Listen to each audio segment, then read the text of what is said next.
الحمد لله نحمده ونستعينه ونستغفره ونؤمن به ونتوكل عليه ونعوذ بالله من شرور أنفسنا ومن سيئات أعمالنا من يهده الله فلا مضل له ومن يضلله فلا هادي له ونشهد أن لا إله إلا الله وحده لا شريك له ونشهد أن محمدا عبده ورسوله أرسله بالهدى ودين الحق ليظهره على الدين كله ولو كره المشركون صلى الله على سيدنا محمد وعلى آله وأصحابه وبارك وسلم تسليما كثيرا كثيرا أما بعد فأعوذ بالله من الشيطان الرجيم بسم الله الرحمن الرحيم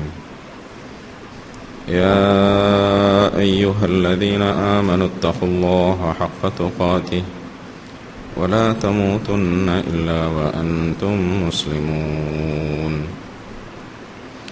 وقال تعالى يا أيها الناس اتقوا ربكم الذي خلقكم من نفس واحدة وخلق منها زوجها وبث منهما رجالا كثيرا ونساء واتقوا الله الذي تساءلون به والأرحام إن الله كان عليكم رقيبا وقال تعالى يا أيها الذين آمنوا اتقوا الله وقولوا قولا سديدا يصلح لكم أعمالكم ويغفر لكم ذنوبكم ومن يطع الله ورسوله فقد فاز فوزا عظيما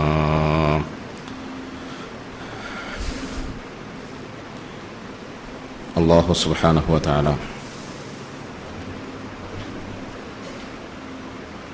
ദീനിൻ്റെ പേരിലുള്ള നമ്മളുടെ ഈ മജ്ലിസിനെ പരിപൂർണമായി ഖബൂലാക്കുമാറാകട്ടെ. നമ്മുടെ കഴിഞ്ഞ കാല ജീവിതത്തിൽ വന്നുപോയിട്ടുള്ള എല്ലാ തെറ്റുകുറ്റങ്ങളെയും അല്ലാഹു തആല നമുക്ക് മാപ്പാക്കി തരുമാറാകട്ടെ. ഇനി ബാക്കിയുള്ള നമ്മുടെ ജീവിതം അല്ലാഹുവിന് പൊരുത്തപ്പെട്ട നിലയിൽ പാപരഹിതമായി കഴിച്ചുകൂട്ടാനുള്ള സൗഭാഗ്യം അല്ലാഹു തആല നമുക്ക് നൽകി അനുഗ്രഹിക്കുമാറാകട്ടെ. പ്രിയമുള്ള മോമിനീങ്ങളെ, സഹോദരങ്ങളെ,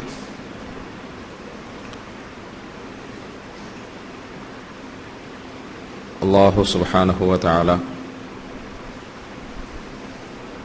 അവൻ്റെ അടിമകളായ മനുഷ്യർക്ക് താൽക്കാലികമായി അനുവദിച്ച ഈ ഭൗതിക ലോക ജീവിതം കൊണ്ട്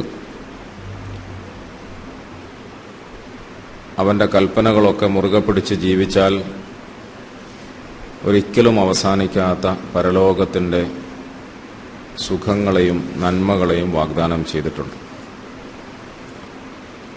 അല്ലാഹു തആല മരണാനന്തര ജീവിതത്തിൽ മനുഷ്യർക്ക് വേണ്ടി ഒരുക്കി വച്ചിരിക്കുന്ന സ്വർഗീയ സുഖങ്ങൾ അത് അവാജ്യമായ, അവർണ്ണനീയമായ, അപാരമായ ഒരു വലിയ അനുഗ്രഹം തന്നെയാണ്.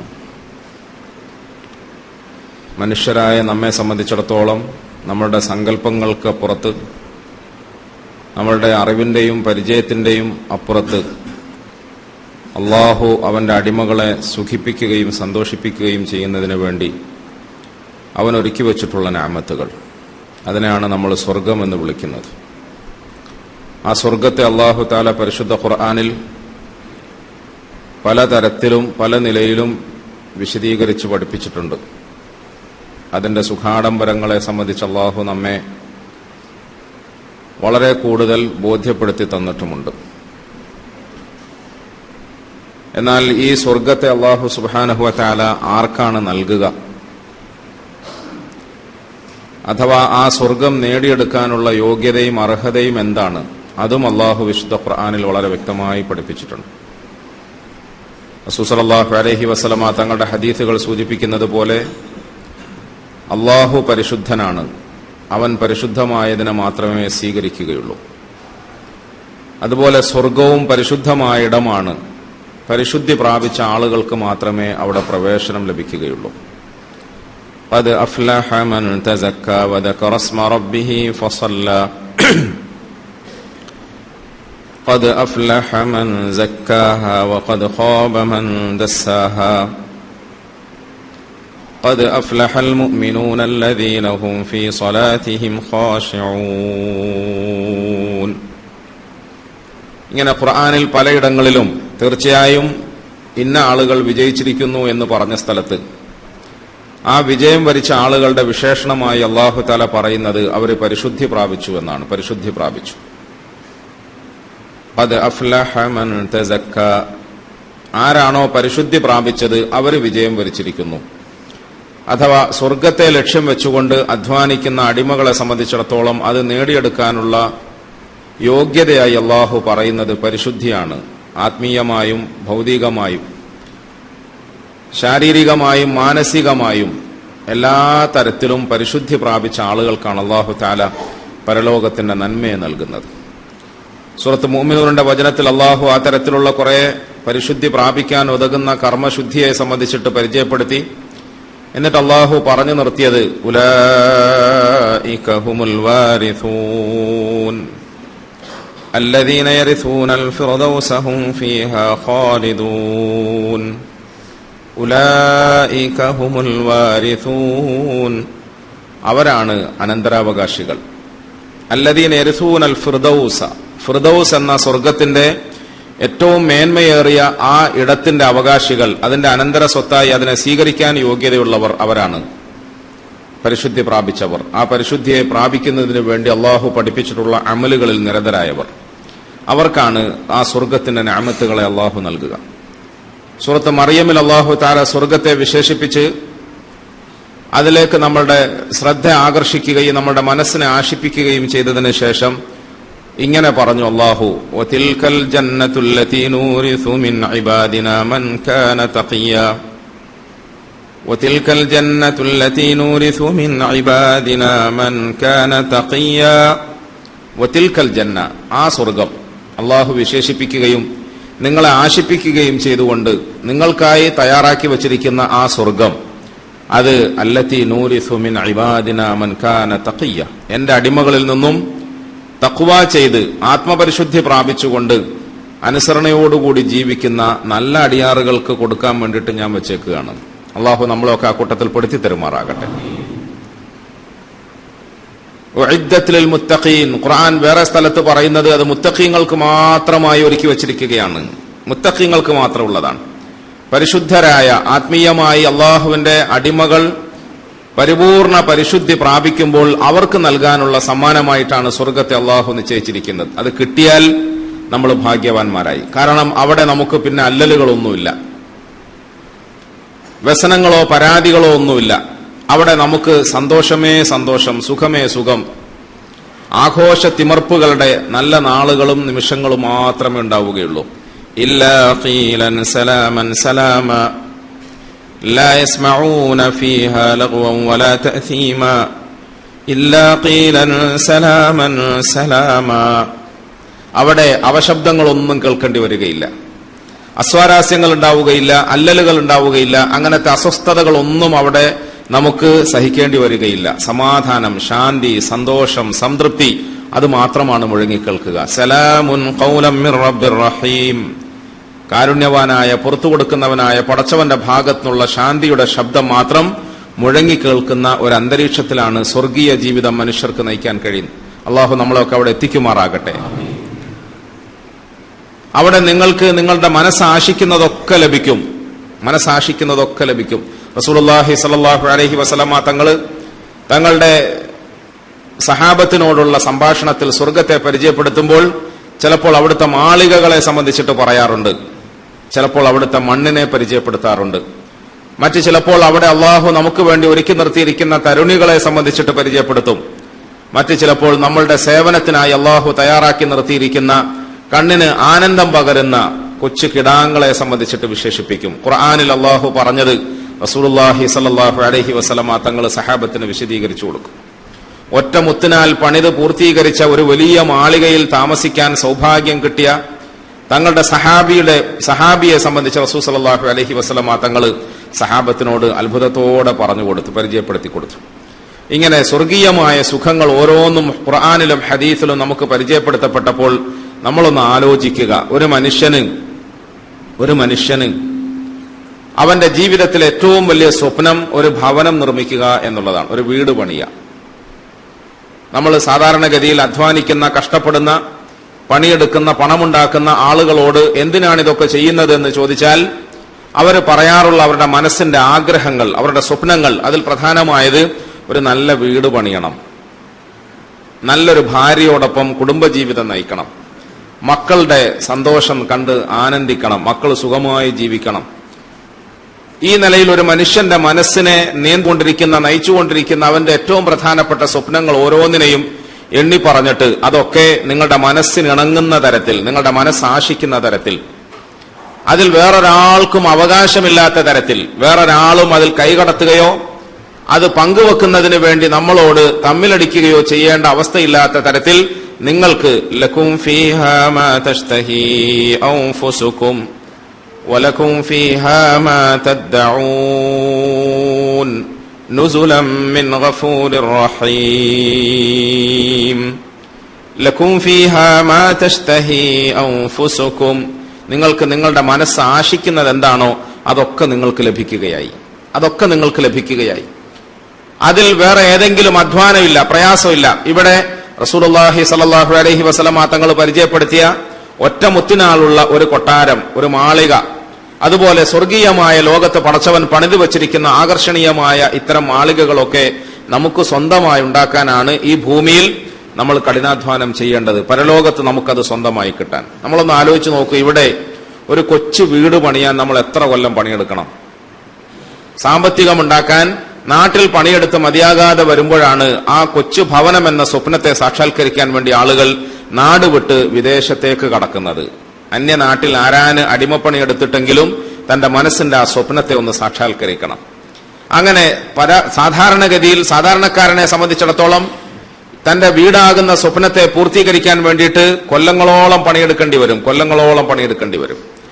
ഇനി സാമ്പത്തികമായി നല്ല വിശാലത നൽകപ്പെട്ടിട്ടുള്ള കക്ഷികൾക്കാണെങ്കിൽ പോലും അവരുടെ ആഗ്രഹത്തിനനുസരിച്ചിട്ട് വരച്ച് വലുതാക്കിയിട്ടുള്ള ഈ ഭവനത്തിന്റെ നിർമ്മാണം പൂർത്തീകരിക്കണമെങ്കിൽ എത്ര സമയമെടുക്കും, എത്ര കൊല്ലമെടുക്കും?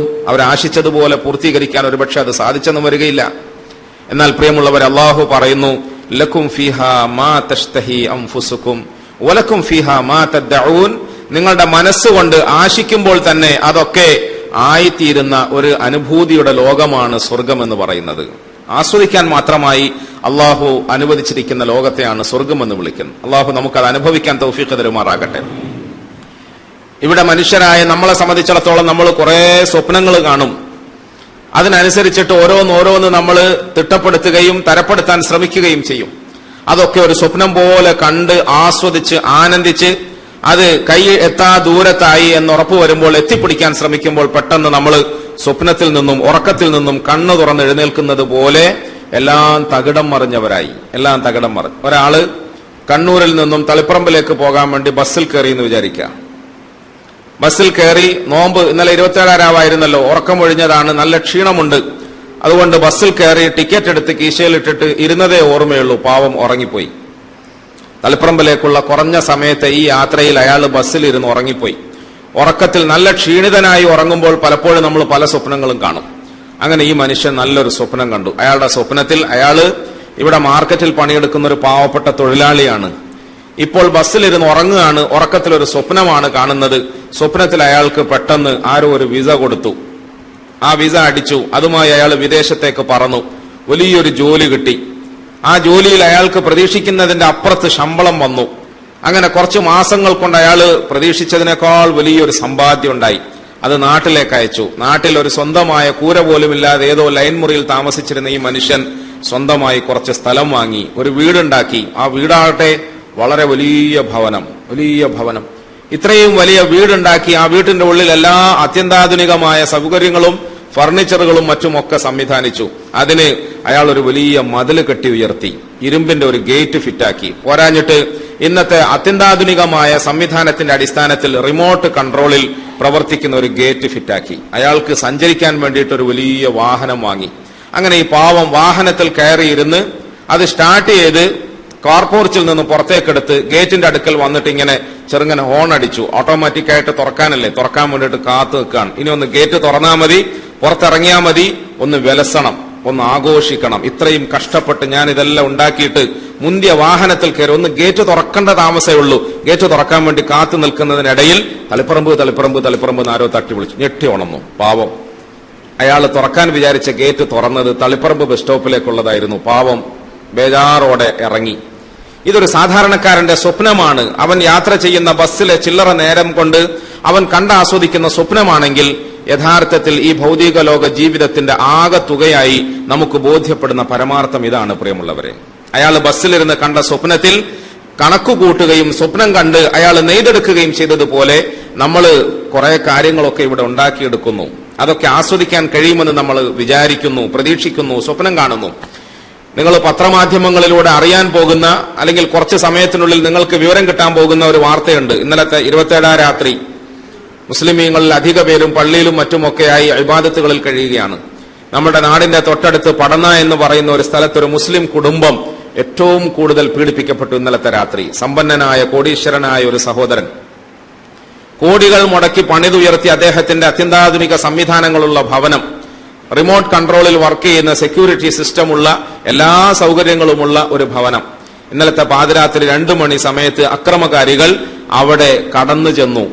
ആ വീട്ടുടമയെ, സമ്പന്നനാണ്, കോടീശ്വരനാണ്, എല്ലാ സൗകര്യങ്ങളും ഉള്ളവനാണ്, അള്ളാഹു തആല അദ്ദേഹത്തിന് പുറത്തു കൊടുക്കുമാറാകട്ടെ, ഒരു മുസ്ലിമാണ്. എത്രയോ കാലത്തെ അദ്ദേഹത്തിന്റെ സ്വപ്നങ്ങളൊക്കെ ഒരു രാത്രിയുടെ ചില്ലറ നിമിഷങ്ങൾ കൊണ്ട് തകർത്ത് തരിപ്പണമാക്കുമാറ് ആ മനുഷ്യനെ കൊലപ്പെടുത്തി. പാവം, അദ്ദേഹം മരണപ്പെട്ടു.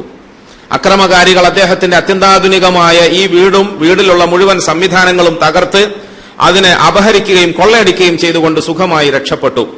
അള്ളാഹു ആ തരത്തിൽ വിഷമിക്കുന്ന മുഴുവൻ ആളുകളെയും സമാധാനിപ്പിക്കുമാറാകട്ടെ. മരിച്ചവർക്ക് അള്ളാഹു മഗ്ഫിറത്ത് നൽകുമാറാകട്ടെ. വാസ്തവത്തിൽ നമ്മൾ സ്വപ്നം കാണുന്നത് പോലെ, സ്വപ്നത്തിൽ ആസ്വദിക്കുകയും അനുഭവിക്കുകയും ചെയ്യുന്നത് പോലെ പടുത്തുയർത്തിയ ഭൗതികമായ വിഭവങ്ങളൊക്കെ ഒരു നിമിഷത്തിന്റെ പകുതിയിൽ ചിലപ്പോൾ ഇങ്ങനെ തകർന്ന് തരിപ്പണമാകാം. അതൊക്കെ നശിച്ച് നാമാവിശേഷമാകാം. എന്നാൽ നമ്മൾ അള്ളാഹുവിന്റെ മുമ്പിൽ അർപ്പിച്ചിട്ടുള്ള ഇബാദത്തുകൾ, അവന് വേണ്ടി നമ്മൾ ചെയ്തു തീർത്തിട്ടുള്ള സൽക്കർമ്മങ്ങൾ, സുഹൃതങ്ങൾ, അതിന്റെ പേരിൽ അള്ളാഹു നമുക്കായി പണിതു വച്ചിരിക്കുന്ന പരലോകത്തിന്റെ സ്വർഗീയ സുഖാഡംബരങ്ങൾ അതിലാരും കൈകടത്തുകയില്ല, അതിലാരും കൈയിട്ട് വാരാൻ ശ്രമിക്കുകയില്ല. ഒരക്രമകാരികൾക്കും അതിലേക്ക് കടന്നു വരാൻ സാധിക്കുകയില്ല. റസൂലുള്ളാഹി സ്വല്ലല്ലാഹു അലൈഹി വസല്ലമ തങ്ങൾ പറഞ്ഞു, സഹാബത്തിനെ സദസ്സിലിരുത്തിക്കൊണ്ട്, ഞാൻ ഇന്നലെ രാത്രിയിൽ പരലോകത്ത് പടച്ചവൻ ഒരുക്കിയിരിക്കുന്ന സ്വർഗത്തിന്റെ സുഖാഡംബരങ്ങളുടെ ഒരു നേർക്കാഴ്ച കണ്ടു. ആ നേർക്കാഴ്ചയിൽ ഓരോന്നോരോന്ന് വിശദീകരിച്ചിട്ട് തങ്ങൾ പറഞ്ഞു, എന്റെ മനസ്സിന് ഏറ്റവും കൂടുതൽ ആകർഷിച്ച ഒരു ഭവനം കണ്ടു. ഒറ്റമുത്തിനാൽ പണിത് പൂർത്തീകരിച്ച ആകർഷണീയമായ ഒരു കേമമായ ഒരു ഗേഹം. അത് കണ്ട് എനിക്ക് എന്തെന്നില്ലാത്ത അത്ഭുതം തോന്നി, ആകർഷണം തോന്നി. ഞാന് അതിലേക്കൊന്ന് കയറിയാലോ എന്ന് വിചാരിച്ചു. എന്റെ കൂട്ടത്തിൽ സഹയാത്രികനായിരുന്ന ജിബ്രീൽ അലൈഹിസ്സലാമിനോട് ഞാൻ ചോദിച്ചു, ഈ വീട് ആരുടേതാണ്? ഇത്ര മുന്തിയ വീട്, ഇത് ആരുടേതാണ്? ജിബ്രീൽ അലൈഹിസ്സലാം പറഞ്ഞു, ഇത് ഖുറൈശി ഗോത്രത്തിൽപ്പെട്ട ഒരു ചെറുപ്പക്കാരന്റേതാണ്. ഓഹോ, അങ്ങനെയാണെങ്കിൽ അത് എന്റേത് തന്നെ ആയിരിക്കും. കാരണം ഞാൻ മുഹമ്മദ് നബി സല്ലല്ലാഹു അലൈഹി വസല്ലമ തങ്ങളല്ലേ. അഷ്റഫുൽ ഖൽഖ് എന്നും സയ്യിദുൽ അംബിയ എന്നും വിളിക്കുന്ന എന്നെ സംബന്ധിച്ചിടത്തോളം ഖുറൈശിയായ ചെറുപ്പക്കാരൻ എന്ന നിലയിൽ ഇത് എന്റേതായിരിക്കുമെന്ന് ഞാൻ ആശിച്ചു, എന്റേതായിരിക്കുമെന്ന് ഞാൻ മോഹിച്ചു. ഒന്നുകൂടി ഉറപ്പുവരുത്താൻ വേണ്ടിയിട്ട് ഞാൻ ചോദിച്ചു, ആരുടേതാണ്, ഏതാണ് ഖുറൈശി യുവാവ്? അപ്പോൾ എന്നോട് മറുപടി പറയപ്പെട്ടു, അത് ഉമർ ഇബ്നുൽ ഖത്താബിന്റേതാണ്. ഞാൻ ഇത്രയും രസകരമായ ഒരു വീട് കണ്ടപ്പോൾ അതിന്റെ ഉള്ളിൽ കടന്ന് ഒന്ന് നോക്കിക്കാണണമെന്ന് താല്പര്യപ്പെട്ടു. അതിലേക്ക് കടക്കാനായി കാലെടുത്ത് വെക്കുമ്പോൾ പെട്ടെന്ന് മടിച്ചു. ഉമറേ, നിന്റെ രോഷം എനിക്ക് ഓർമ്മ വന്നതുകൊണ്ട് ഞാൻ ഇങ്ങ് തിരിച്ചു വന്നു. ഉമർ റളിയല്ലാഹു അൻഹു അവർ പൊട്ടിക്കരഞ്ഞു. എന്താ തങ്ങൾ പറഞ്ഞത്? തങ്ങൾ പറഞ്ഞു, നീ പൊതുവെ രോഷാകുലനാണല്ലോ, നിന്റെ വീട്ടിൽ നിന്റെ അനുവാദമില്ലാതെ ഞാൻ കടന്നാല് ചിലപ്പോ നിനക്ക് പിടിച്ചില്ലെങ്കിലോ എന്ന് ഞാൻ വിചാരിച്ചു. ഉമർ റളിയല്ലാഹു അൻഹു അവർ പൊട്ടിക്കരഞ്ഞുകൊണ്ട് ചോദിച്ചു, അഗാറു അലൈക യാ റസൂലല്ലാഹ്, ഞാൻ അങ്ങയോട് രോഷം കാണിക്കുമോ നബിയെ സല്ലല്ലാഹു അലൈഹി വസല്ലം? തെരുവീഥികളിലൂടെ മുഴുക്കുടിയനായി കറങ്ങി നടന്നിരുന്ന തെമ്മാടികളുടെ നേതാവായ എന്നെ ഈ കോലത്തിൽ മനുഷ്യനാക്കി മാറ്റിയ എന്റെ പൊന്നാര ഹബീബ് സല്ലല്ലാഹു അലൈഹി വസല്ലമയോട് ഞാൻ രോഷം പ്രകടിപ്പിക്കുമെന്നാണോ തങ്ങൾ വിചാരിച്ചത്? ഞാൻ ഒരിക്കലും അങ്ങയോട് രോഷം പ്രകടിപ്പിക്കുകയില്ല. പ്രിയമുള്ളവരെ, ഉമറിന് വേണ്ടി പണിതു വച്ചിരിക്കുന്ന ഭവനം, ഉമറിന് സ്വന്തമായി അല്ലാഹു തആല നൽകാൻ വെച്ചിരിക്കുന്ന ഈ ഭവനം, അതിൽ മുഹമ്മദ് മുസ്തഫ സല്ലല്ലാഹു അലൈഹി വസല്ലമ തങ്ങള് കാലെടുത്ത് വെക്കാൻ പോകുന്നു. പക്ഷെ മടിച്ചിട്ട് തങ്ങൾ പുറകോട്ട് വരും. യാദൃച്ഛികമായി ഞാനൊരു ഹദീസ് വിശദീകരിച്ചെന്നേ ഉള്ളൂ. നാളെ നമുക്ക് വേണ്ടി അല്ലാഹു തആല ഒരുക്കി വെച്ചിരിക്കുന്ന സ്വർഗത്തിന്റെ ആഡംബരങ്ങളിൽ ഒരാളും കടന്നു വരൂല, ഒരാളും കൈകടത്തുകയില്ല, ഒരാളും കൈയിട്ട് വാരുകയില്ല. അവിടെ നമുക്ക് ഈ തരത്തിൽ ഒരു അക്രമകാരികളെയും ഭയപ്പെടേണ്ടതില്ല. ഇന്നല്ലദീന ആമനൂ വഅമിലുസ്സാലിഹാതി കാനത് ലഹും ജന്നാത്തുൽ ഫിർദൗസി നുസുലാ ഖാലിദീന ഫീഹാ ലാ യബ്ഗൂന അൻഹാ ഹിവലാ ഖാലിദീന ഫീഹാ ലാ യബ്ഗൂന അൻഹാ ഹിവലാ. അവിടെ അല്ലാഹു തആല നമുക്ക് വേണ്ടി ഒരുക്കി വെച്ചിരിക്കുന്ന സ്വർഗീയ സുഖാഡംബരങ്ങൾ അത് നമ്മളുടേത് മാത്രമാണ്. ഖാലിദീന ഫീഹാ, അതിൽ നിന്നും ഒരു കാരണവശാലും ഈ പറഞ്ഞതുപോലെ എന്നെങ്കിലും ഇറങ്ങിപ്പോകേണ്ടി വരും എന്ന് നമ്മൾ ഭയപ്പെടേണ്ടതില്ല. ആരെങ്കിലും നമ്മളെ ഇറക്കിവിടും എന്ന് ഭയപ്പെടേണ്ടതില്ല. അപകടങ്ങൾ വരുമെന്നോ അക്രമങ്ങൾ സംഭവിക്കുമെന്നോ ആ നിലയിലുള്ള അപരാധങ്ങൾക്ക് നമ്മൾ വിധേയരാകുമെന്നോ ഒന്നും നമ്മൾ ഭയപ്പെടേണ്ടതില്ല. ഖാലിദീന ഫീഹാ, ഖാലിദീന ഫീഹാ, കാലാകാലത്തേക്ക് എന്നേക്കുമായി അല്ലാഹു തആല നമുക്ക് വേണ്ടി ഒരുക്കി വെച്ചിരിക്കുന്ന സുഖാഡംബരങ്ങളുടെ ലോകമാണ് സ്വർഗം എന്ന് പറയും. അല്ലാഹു നമുക്കൊക്കെ അത് നസീബാക്കുമാറാകട്ടെ. അത് ആസ്വദിക്കാൻ, അനുഭവിക്കാൻ, കണ്ടെത്താനുള്ള സൗഭാഗ്യം നമുക്കൊക്കെ അല്ലാഹു നൽകി അനുഗ്രഹിക്കുമാറാകട്ടെ. പ്രിയമുള്ളവരെ, ഈ പറഞ്ഞ സ്വർഗത്തിലേക്ക് എത്തിപ്പെടണമെങ്കിൽ അതിനുള്ള യോഗ്യത നമ്മൾ നേടണം, അതിനുള്ള അർഹത നമ്മൾ നേടണം. ആദം അലൈഹിസ്സലാത്തു വസ്സലാമയും ഹവ്വ അലൈഹിസ്സലാത്തു വസ്സലാമയും അവിടെ പറ്റാത്ത ചില സ്വഭാവ വൈശിഷ്ട്യങ്ങൾ കടന്നു വന്നപ്പോൾ, അത് ചെറിയൊരു സംഗതിയാണ്. ഒരുപാട് ഹറാമുകളൊന്നും ചെയ്തില്ല, ഒരുപാട് ധിക്കാര പ്രവർത്തനങ്ങളൊന്നും ചെയ്തില്ല. അങ്ങനെ നമ്മളൊക്കെ ചെയ്യുന്നത് പോലെ നിത്യവും വേണ്ടാധീനങ്ങളിൽ ബന്ധപ്പെടുകയും കൊല്ലത്തിൽ ഒരിക്കൽ 27 രാവിന് മാത്രം പശ്ചാത്തപിക്കുകയും ചെയ്യുന്ന പ്രതീതമായിരുന്നില്ല. ഒരു ചെറിയൊരു കാര്യം സംഭവിച്ചപ്പോൾ ഇവിടെ പറ്റാത്തത് സംഭവിച്ച സ്ഥിതിക്ക് പിന്നെ ഇവിടുന്ന് ഒഴിയലാണ് നല്ലതെന്ന് അല്ലാഹു തീരുമാനമെടുത്തു. എന്ന് പറഞ്ഞാൽ മനുഷ്യൻ അല്ലാഹു തആല നൽകാൻ ഒരുക്കി വെച്ചിരിക്കുന്ന സ്വർഗം അവന്റെ സ്വന്തമാണ്, അവന്റേത് തന്നെയാണ്. പക്ഷെ അത് നേടിയെടുക്കണമെങ്കിൽ അതിനുള്ള യോഗ്യത പൂർണ്ണമായ നിലയിൽ കൈവരിക്കണം. അതിൽ ഒരു ചെറിയ അഴുക്ക് പോലും പാടില്ല, അനുവദിക്കൂല. ചെറിയൊരു അഴുക്ക് പോലും അനുവദിക്കുകയില്ല. അഴുക്ക് എന്ന് പറഞ്ഞാൽ ഭൗതികമായ നിലയിൽ നമ്മൾ കാണുന്ന മാലിന്യങ്ങളല്ല, മറിച്ച് ആത്മീയമായ നിലയിൽ അല്ലാഹു തആല നമ്മെ പഠിപ്പിച്ചിരിക്കുന്ന ചില മാലിന്യങ്ങളുണ്ട്, അഴുക്കുകളുണ്ട്, കറകളുണ്ട്. അതിലേറ്റവും പ്രധാനപ്പെട്ടത് ഷിർക്കാണ്, കുഫ്റാണ്, ഇൽഹാദാണ്. ഇതൊരിക്കലും അല്ലാഹു സ്വർഗത്തിൽ പോകുന്ന ആളുകളിൽ സമ്മതിക്കുകയില്ല, അനുവദിക്കുകയില്ല. അതുപോലെ നമ്മുടെ ഹൃദയത്തിൽ കിബ്ർ വന്നാൽ, റിയാ വന്നാൽ, ഹസദ് വന്നാൽ, ബുഗ്ള് വന്നാൽ, നമ്മുടെ ഹൃദയത്തിൽ അഹങ്കാരമുണ്ടായാൽ, അഹങ്കാരത്തിന്റെ അംശം അല്പമെങ്കിലുമുള്ള മനസ്സുമായി സ്വർഗത്തിന്റെ പരിസരത്തേക്ക് പോലും എത്താൻ പറ്റൂല. നമ്മൾ സാധാരണ സെക്യൂരിറ്റി സിസ്റ്റം നന്നേ ശക്തമാക്കുന്ന സമയത്ത് നമ്മുടെ എയർപോർട്ടുകളിലും അതുപോലെ റെയിൽവേ സ്റ്റേഷനുകളിലുമൊക്കെ മെറ്റൽ റിഡക്ടറുകൾ ഫിറ്റാക്കാറുണ്ട്. അതിന്റെ പരിസരത്തേക്ക് നമ്മുടെ കീശയിൽ എന്തെങ്കിലും പറ്റാത്ത സാധനം വെച്ചുകൊണ്ട് കടന്നുപോയാൽ കിണികിണി എന്ന് ശബ്ദം വരും. അങ്ങോട്ട് കടക്കാൻ പോകുമ്പോൾ പറ്റാത്ത ചില സാധനങ്ങൾ നമ്മുടെ കീശയിലുണ്ടെങ്കിൽ നമ്മളെ മടക്കി വിടും. ഇതുപോലെ റസൂൽ സല്ലല്ലാഹു അലൈഹി വസല്ലമ തങ്ങൾ പറഞ്ഞു, പരിശുദ്ധ സ്വർഗത്തിന്റെ 4 ഭാഗത്തും നമുക്ക് കാണാൻ കഴിയാത്ത ഇങ്ങനത്തെ സിസ്റ്റം ഫിറ്റാക്കിയിട്ടുണ്ട്. അതുകൊണ്ട് തന്നെ കിബറിന്റെ ഒരു കടുകുമണി തൂക്കമെങ്കിലും ഒരു മനസ്സിലുണ്ടെങ്കിൽ ആ മനസ്സുമായി അതിന്റെ പരിസരത്തേക്ക് വരുമ്പോൾ, പരിസരത്തെന്ന് പറഞ്ഞാൽ ഇങ്ങനെ ഈ ഗേറ്റിന്റെ പരിസരത്തേക്ക് കടക്കുമ്പോഴല്ല ലൈറ്റ് ചുമന്നതാകുന്നത്, മറിച്ച് റസൂൽ സല്ലല്ലാഹു അലൈഹി വസല്ലമ തങ്ങൾ പറഞ്ഞു അതിന്റെ പരിമളം 500 വർഷത്തെ വഴിദൂരം വരെ എത്തുന്നതാണ്. ഇങ്ങനത്തെ 500 വർഷത്തിന്റെ ദൂരത്ത് പോലും കിബറിന്റെ അംശമെങ്കിലുമുള്ള മനസ്സുമായി ആളുകൾക്ക് അടുക്കാൻ പറ്റൂല, ദൂരെ നിൽക്കേണ്ടി വരും. പടച്ചോ നമ്മളെ കാത്തുരക്ഷിക്കുമാറാകട്ടെ. കിബർ പാടില്ല, അഹങ്കാരം പാടില്ല, റിയാ പാടില്ല. ആർക്കാനും വേണ്ടിയിട്ട് ആകരുത് നമ്മുടെ ആരാധനകൾ, ഇബാദത്തുകൾ. റിയാ പാടില്ല, ഹസദ് പാടില്ല, മറ്റുള്ളവരോട് നമുക്ക് അസൂയ ഉണ്ടാകരുത്, നമ്മുടെ ഹൃദയത്തിൽ പകയുണ്ടാകരുത്, മറ്റുള്ളവരോട് നമുക്ക് ആവശ്യമില്ലാത്ത ബുഗ്ളുണ്ടാകരുത്, കോപമുണ്ടാകരുത്. ഈ നിലയിൽ നമ്മളുടെ മനസ്സിനെ തൊട്ടു ചീന്താൻ പാടില്ലാത്ത അശുദ്ധികളിൽ നിന്നും പരിപൂർണമായി പരിശുദ്ധി പ്രാപിച്ചാലല്ലാതെ ഈ പരിശുദ്ധ ലോകത്തേക്ക്, സ്വർഗത്തിന്റെ പ്രദേശത്തേക്ക് നമുക്ക് അടുക്കാൻ കഴിയില്ല.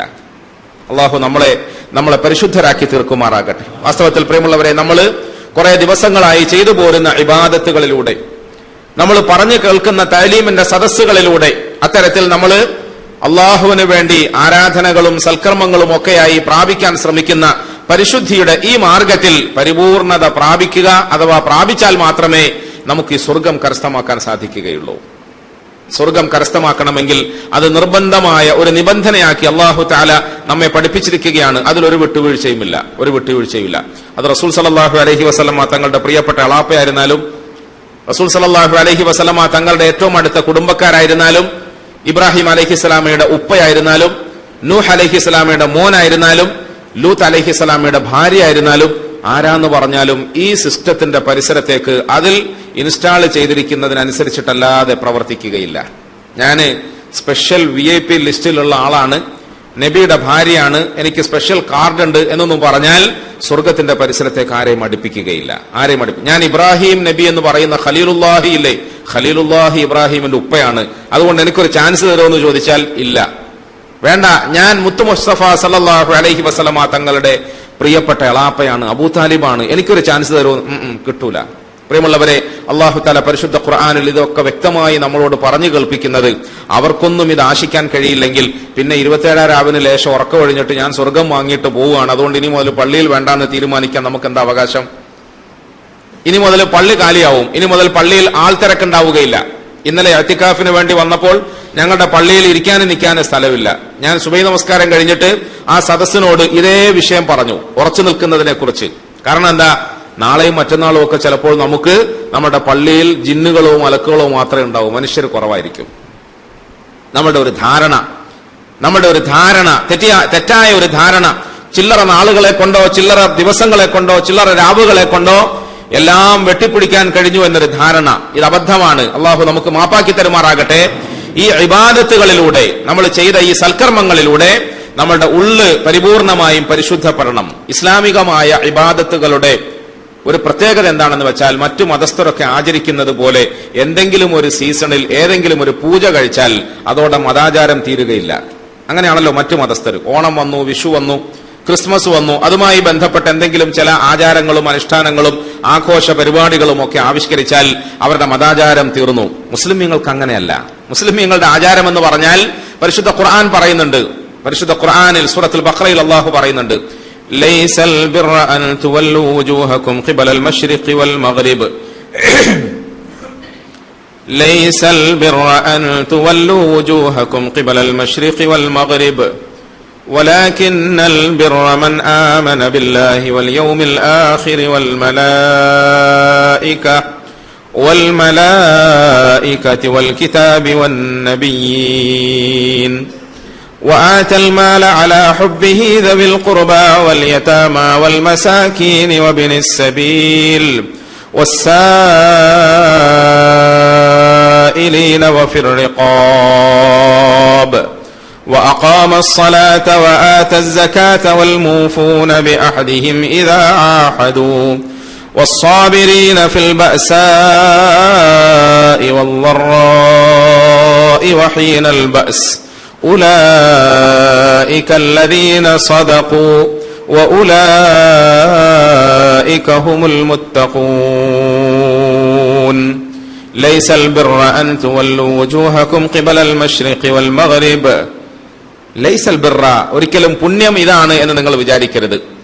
അൻ തുവല്ലു വുജൂഹകും ഖിബലൽ മശ്രിഖി വൽ മഗ്രിബ്, നിങ്ങളുടെ മുഖത്തെ കിഴക്കോട്ടോ പടിഞ്ഞാറോട്ടോ തിരിച്ചു നിർത്തുന്നതാണ് പുണ്യം എന്ന് നിങ്ങൾ തെറ്റിദ്ധരിക്കരുത്. ഞാൻ ഇന്നലത്തെ 27ന്റെ തിരക്കും നിങ്ങളുടെ ആവേശമൊക്കെ കണ്ടപ്പോൾ ഈ ഖുർആനിക വചനത്തെ ഓർത്തു. ഞാൻ എന്റെ മനസ്സുകൊണ്ട് അതിന് ഇങ്ങനെ അർത്ഥം കൊടുത്തു, ലൈസൽ ബിർറ അൻ തുവല്ലു വുജൂഹകും ഖിബലൽ മശ്രിഖി വൽ മഗ്രിബ്. മുസ്ലിം സമുദായമേ, പുണ്യമെന്ന് പറഞ്ഞാൽ 27 രാവിന് ഉറക്കമൊഴിയലാണെന്ന് നിങ്ങൾ വിചാരിക്കരുത്. 27 രാവിന് ഒരു രാത്രി എത്തിക്കാഫ് ചെയ്യലാണെന്ന് നിങ്ങൾ വിചാരിക്കരുത്. അന്ന് എത്തിക്കാഫിന് വരുന്ന ആളുകൾക്ക് ഭക്ഷണം വെച്ച് വിളമ്പലാണ് എന്ന് നിങ്ങൾ വിചാരിക്കരുത്. അല്ലെങ്കിൽ റമദാനിന്റെ അവസാനത്തെ രാവുകളിലോ ഒറ്റയൊറ്റ രാവുകളിലോ പള്ളിയുമായി ബന്ധം പുലർത്തി ചില്ലറ ഇബാദത്തുകൾ ചെയ്യലാണ് പുണ്യം എന്ന് നിങ്ങൾ ഒരിക്കലും തെറ്റിദ്ധരിക്കരുത്. ലൈസൽ ബിർറ അൻ തുവല്ലു വുജൂഹകും ഖിബലൽ മശ്രിഖി വൽ മഗ്രിബ്. അങ്ങനെ കിഴക്കോട്ടോ പടിഞ്ഞാറോട്ടോ ഏതെങ്കിലും ഒരു ആചാരത്തിന്റെയോ പൂജയുടെയോ കർമ്മങ്ങളുടെയോ പേരിൽ നമ്മളുടെ ശിരസ്സോ നമ്മളുടെ മുഖമോ തിരിച്ചു നിർത്തൽ, അതല്ല പുണ്യം. പിന്നെ എന്താണ് പുണ്യം? പുണ്യം എന്ന് പറഞ്ഞാൽ നമ്മൾ ഈ ചെയ്യുന്ന അമലുകളിലൂടെ, ചെയ്തുകൊണ്ടിരിക്കുന്ന പുണ്യകർമ്മങ്ങളിലൂടെ നമ്മളുടെ ഉള്ള് പരിപൂർണമായും പരിശുദ്ധമാകണം, പരിശുദ്ധി പ്രാപിക്കണം. അതിന്റെ ഭാഗമായി നമ്മുടെ ആദർശം നന്നാകണം, അഥവാ വിശ്വാസം നന്നാകണം. വിശ്വാസം നന്നാകണം. വലാകിന്നൽ ബിർറ മൻ ആമന ബില്ലാഹി വൽ യൗമിൽ ആഖിർ, വലാകിന്നൽ ബിർറ മൻ ആമന ബില്ലാഹി വൽ യൗമിൽ ആഖിർ. അതിന്റെ ഭാഗമായി പുണ്യവാളൻ എന്ന് പറയുന്ന അവകാശപ്പെടുന്ന ആളുകൾ ആദ്യമായി അവരുടെ ആദർശം ശുദ്ധിയാകണം, അവരുടെ വിശ്വാസം നന്നാകണം, അള്ളാഹുവിനെ പറ്റി അടിയുറച്ച വിശ്വാസം ഉണ്ടാകണം, പരലോകത്തെ സംബന്ധിച്ചിട്ട് അടിയുറച്ച വിശ്വാസം ഉണ്ടാകണം. റമദാനിന്റെ ഇത്രയും ദിവസക്കാലം നമ്മൾ അധികമായി പറഞ്ഞത് അല്ലാഹ് അല്ലാഹ് എന്ന ആ വചനമാണ്, അള്ളാഹുവിനെ കുറിച്ചാണ് അധികമായി നമ്മൾ ഓർത്തത്, പ്രാർത്ഥിച്ചത് ആഖിറത്തെ സംബന്ധിച്ചാണ്, പരലോകത്തെ സംബന്ധിച്ചിട്ടാണ്. അള്ളാഹുവിനെ സംബന്ധിച്ചിട്ടും ആഖിറത്തെ സംബന്ധിച്ചിട്ടും പറഞ്ഞ് കേട്ട് ദുആ ചെയ്ത് ആ വിശ്വാസം നമ്മുടെ മനസ്സുകളിൽ രൂഢമൂലമാകണം. അള്ളാഹു എനിക്ക് നിങ്ങൾക്ക് നമ്മുടെ ഈമാൻ സഹിഹാക്കി തരുമാറാകട്ടെ.